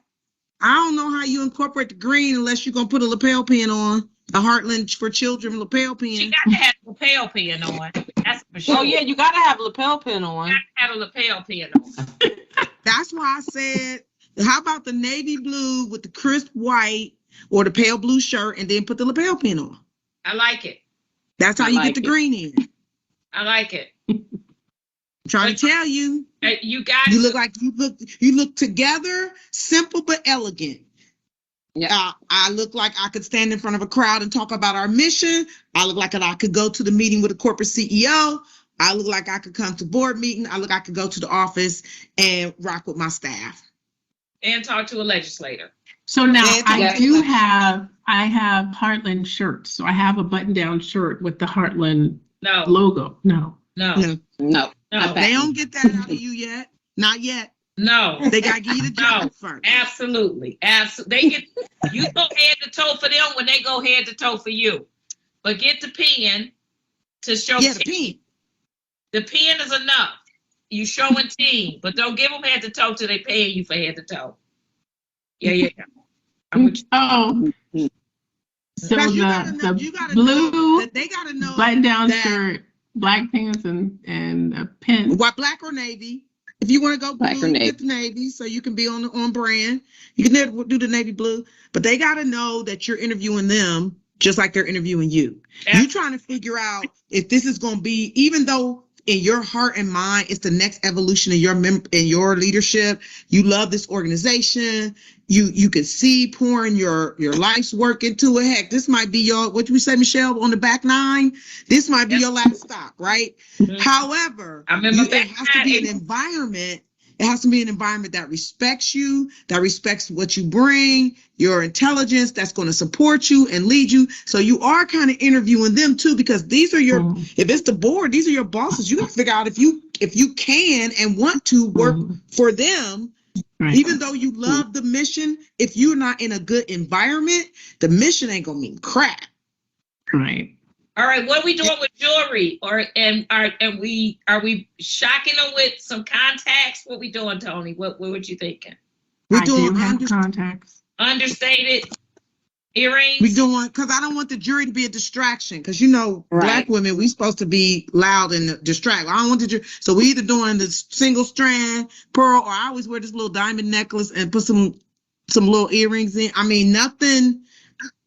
Nothing. Okay. Simple but elegant. These are my David Yurman hoops I'm wearing with everything. It's the right size. It's simple but elegant, or just a little stud necklace. I mean, we got Hair's cute. things. I mean, the questions and all that is great, but impression from look and all, it stays with people. So you wanna, that's what And I'm gonna tell you what somebody told me. They need to see you as the CEO when you come in the room. So you got to look different than when they see you other times. Right. This time when you walk in, there needs to be an air that you're carrying, that they see you and they go, huh. Let me show you all. So Yeah. somebody that may not have ever looked at you like that before be like, okay, I see Right. it. I see it. So Another strong move is that cover page with that QBR code is a good picture of you with Heartland of Children, different, like it's almost like the announcement of you as the new CEO. It's too much, Tony. Too much, Tony. it's a lot. That's a lot. That's a lot. So this, I'm going to show you all something. Let me see if I can share. I'm going to share That's a it. lot, Michelle. Now I'm going You to tell share. her So to do this the little is pose that that how the my CEO did. by hair the will little look. Y'all thing. see that? Yeah, Y'all see that? Yeah. I like. That's how my hair will look by Friday. I like Okay. it. Okay. Yeah, that's Straight. okay. Yeah. I like it. Yeah. Straight look. Absolutely. Yeah. I like it. Mhm. You can give them that. You go back to your curly look after you get the job. Yeah. I give them a little bit of comfort. And straight hair, give them comfort. It's so ridiculous. We still there. Crown acting off. We still there. But You're yeah. still there. But those Yeah. important things. So I just want to make sure you take the benefit of this group with a mind and eye like Tony's to get you the best shot you have, and take advantage of this group with all this knowledge around here without, I didn't want you to leave this call without getting a little bit of that. No, I appreciate it. That's very helpful because yeah, I think you're right. Like with the, I would normally wear like a suit with a skirt that looks attorney-ish, which I think it would soften it just a little bit Yeah. with the pants, suit, and just the shirt and not the blazer, because that was my intent. So yeah, Just that's to very just helpful. soften it up. But the biggest thing I want you to know is that when you walk in that room, even though they know you and they're familiar with you, they need to see you as the CEO. Absolutely. Right. So it's a hello, you look, I mean, you're your same Yeah, authentic yeah. self, but you Yeah. have a different air about you because this is a different point of business. Mhm. Right. We here to talk business. So, you know, And you know, yeah. one thing that works for me is I always have a nice little playlist that I listen to on the car. You know, like dust your Listen. shoulders off. You know, something that make You feel know like what I'm mine here is, and April. I need confidence. You know, I don't know. Binky I'm makes gonna loan you me- mine, I April. don't know what it is, but you get one done. Dust your shoulders off, do it for me. I'm just saying. April, I'm about to loan. I'm about to Make you feel loan like, you. woo, woo. I'm about to loan you my theme song that I had when I went to both interviews. You know, Mary, Mary, go get your blessing. Go get it. Go get, Yes, go get your yes, blessing. yes. Go get. Right. Get you a little Yeah, plate that in one. the car, April. I've been. It's your time. Yes, It's your yes, time. Oh my God, that song. You be like, yeah, I'm about to go in here. I'm about to get this. Right. And then your shoulders. Cause it's my time. I've been working. She talks about you worked hard. You've been praying. You've been. You. It's your time. Go get it. be Let me nice. tell you, they put that song on and be in the car like, and then walk in there like, good afternoon. How you like today? Exactly. They don't need to know you Girl was magic just bumping take out there over. like, I've had it on repeat all while I was driving to the interview. I had it on repeat. It's I like that. important. What And then when you get reminds the you job, when you go in what your there, mind is. it And is. then when you get the job and you got to go deal with that COO, put some DMX on. Yeah, It now, worked. that's where you go trap music. That's where you go like thug trap music. Right. Like she don't even know. Ain't nothing wrong with it. Just put a Love little thug on it, go on in there and be like, Right. This ain't gonna work. What we Yeah. getting ready Ain't to gonna do. work. I mean, get you a little playlist that you listening to while you getting dressed. You know, little Stevie Wonder, Sign, Seal, Deliver, Work for a Ball. oh yeah. Put it in, you know. As around the little sun, this is bit the of, ad. The Stevie Wonder Wait till they see my smile. That'll keep you smiling. That's my Mhm. other go-to. Wait till they see my smile.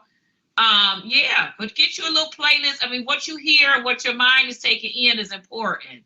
You know, This is a big piece. This your big piece. yeah, This is a big Yeah. move.